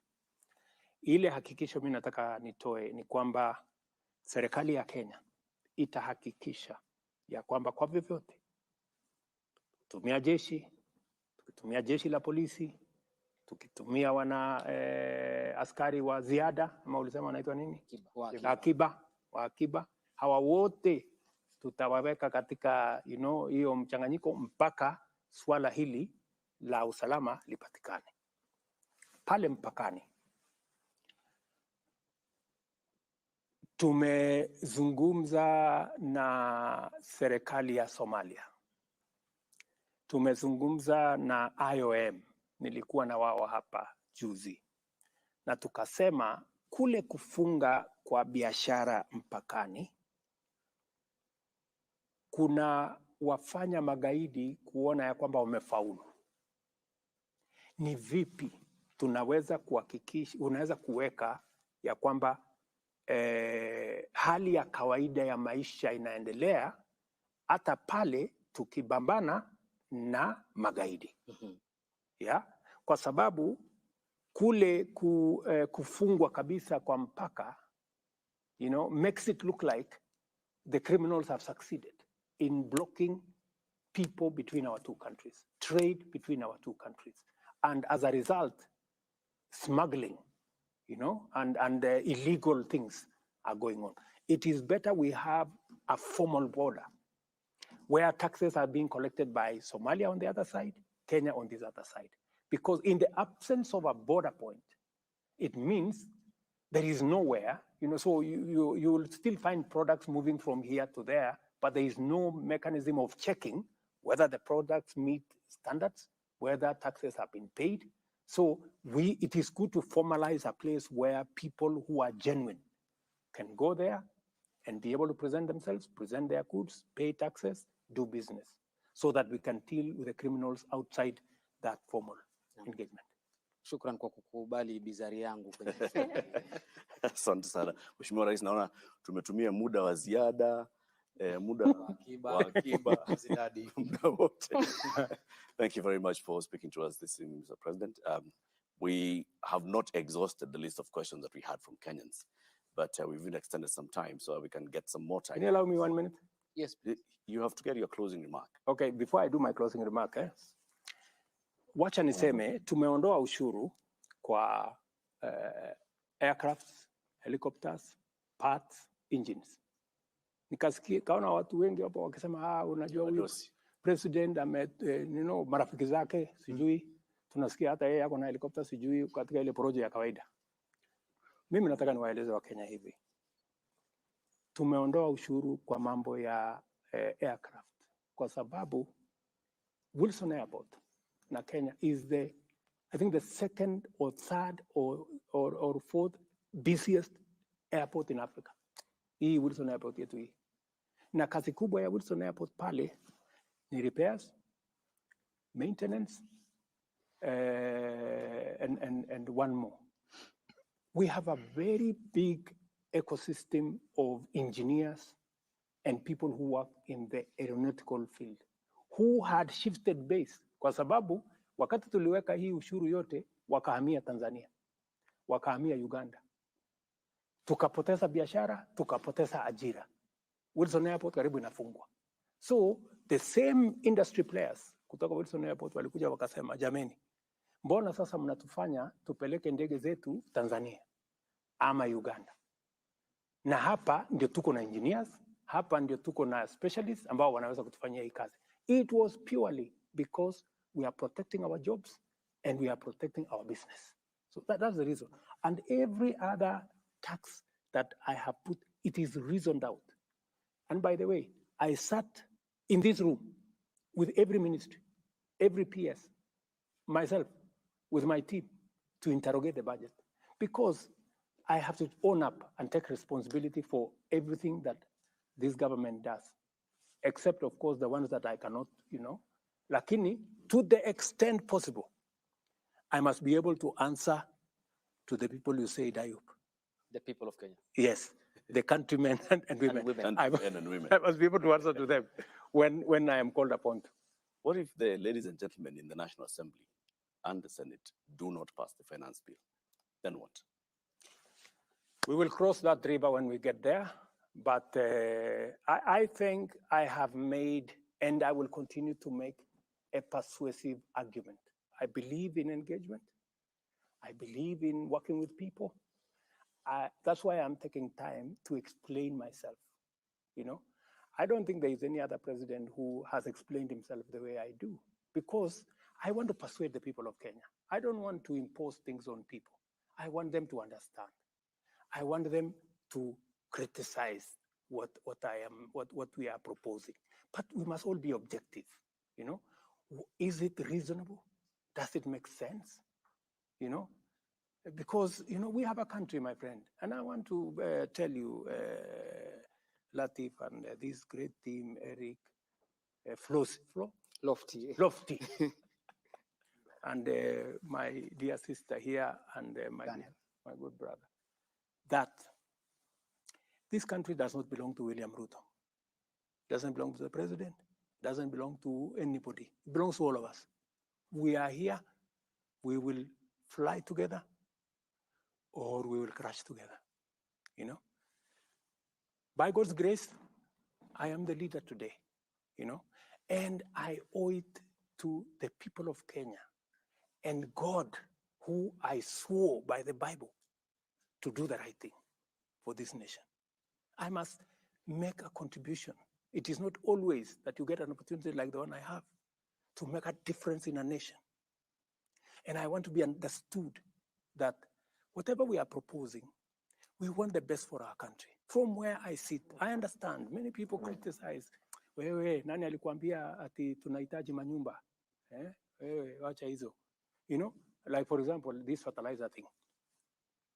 Allow me this 1 minute. So farmers were saying, we have used DAP fertilizer for all the years. You know, we will not accept any other fertilizer. I know from where I sit as the president of Kenya that DAP is the wrong fertilizer for Kenya. Yet the farmers are asking for it. Did you want me to supply DAP fertilizer to them because they have asked? I said no. I told them, we are not going to use DAP fertilizer, even though you are asking for it. We are going to give you the right fertilizer. It is called NPK, and that's what we are going to supply. Many of them, today, the same farmers, you see them standing in the middle of their maize and saying, oh, this is very nice. You know, this fertilizer is very good. They're the same ones. Because I cannot do the wrong thing because people are asking for it. No, I have to do the right thing. You know, I better be criticized. I better be but I must do the right thing. And precisely why I am telling my countrymen and women, let us have a positive, honest conversation. We want to change our country. It's going to take all of us to change our country. Let us not say, because I am in a privileged position, it's not my business. It's not my responsibility. How is it my business? I mean, that's not how to belong to a nation. You know, a nation, a society is measured by the quality of goods that are available to everybody. It is not measured by what the rich have. No, it is measured by what everybody can access. Education.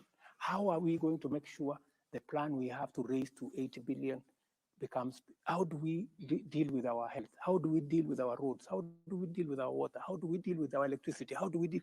That is what we must do. And that is why we have a government. It is my plea to the people of Kenya that they listen to what we are saying. Thank you, Mr. President.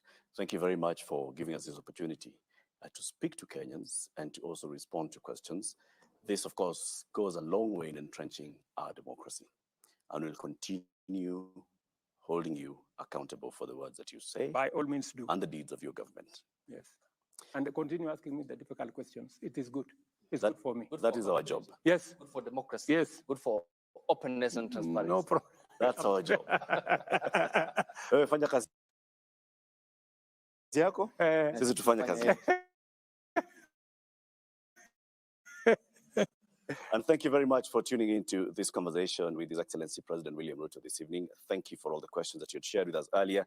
Unfortunately, we were not able to pose all the questions, but we hope that you've gotten sufficient answers to the questions that we have asked and the answers that the President has given. Asanteni sana. This has been a joint broadcast of several media houses.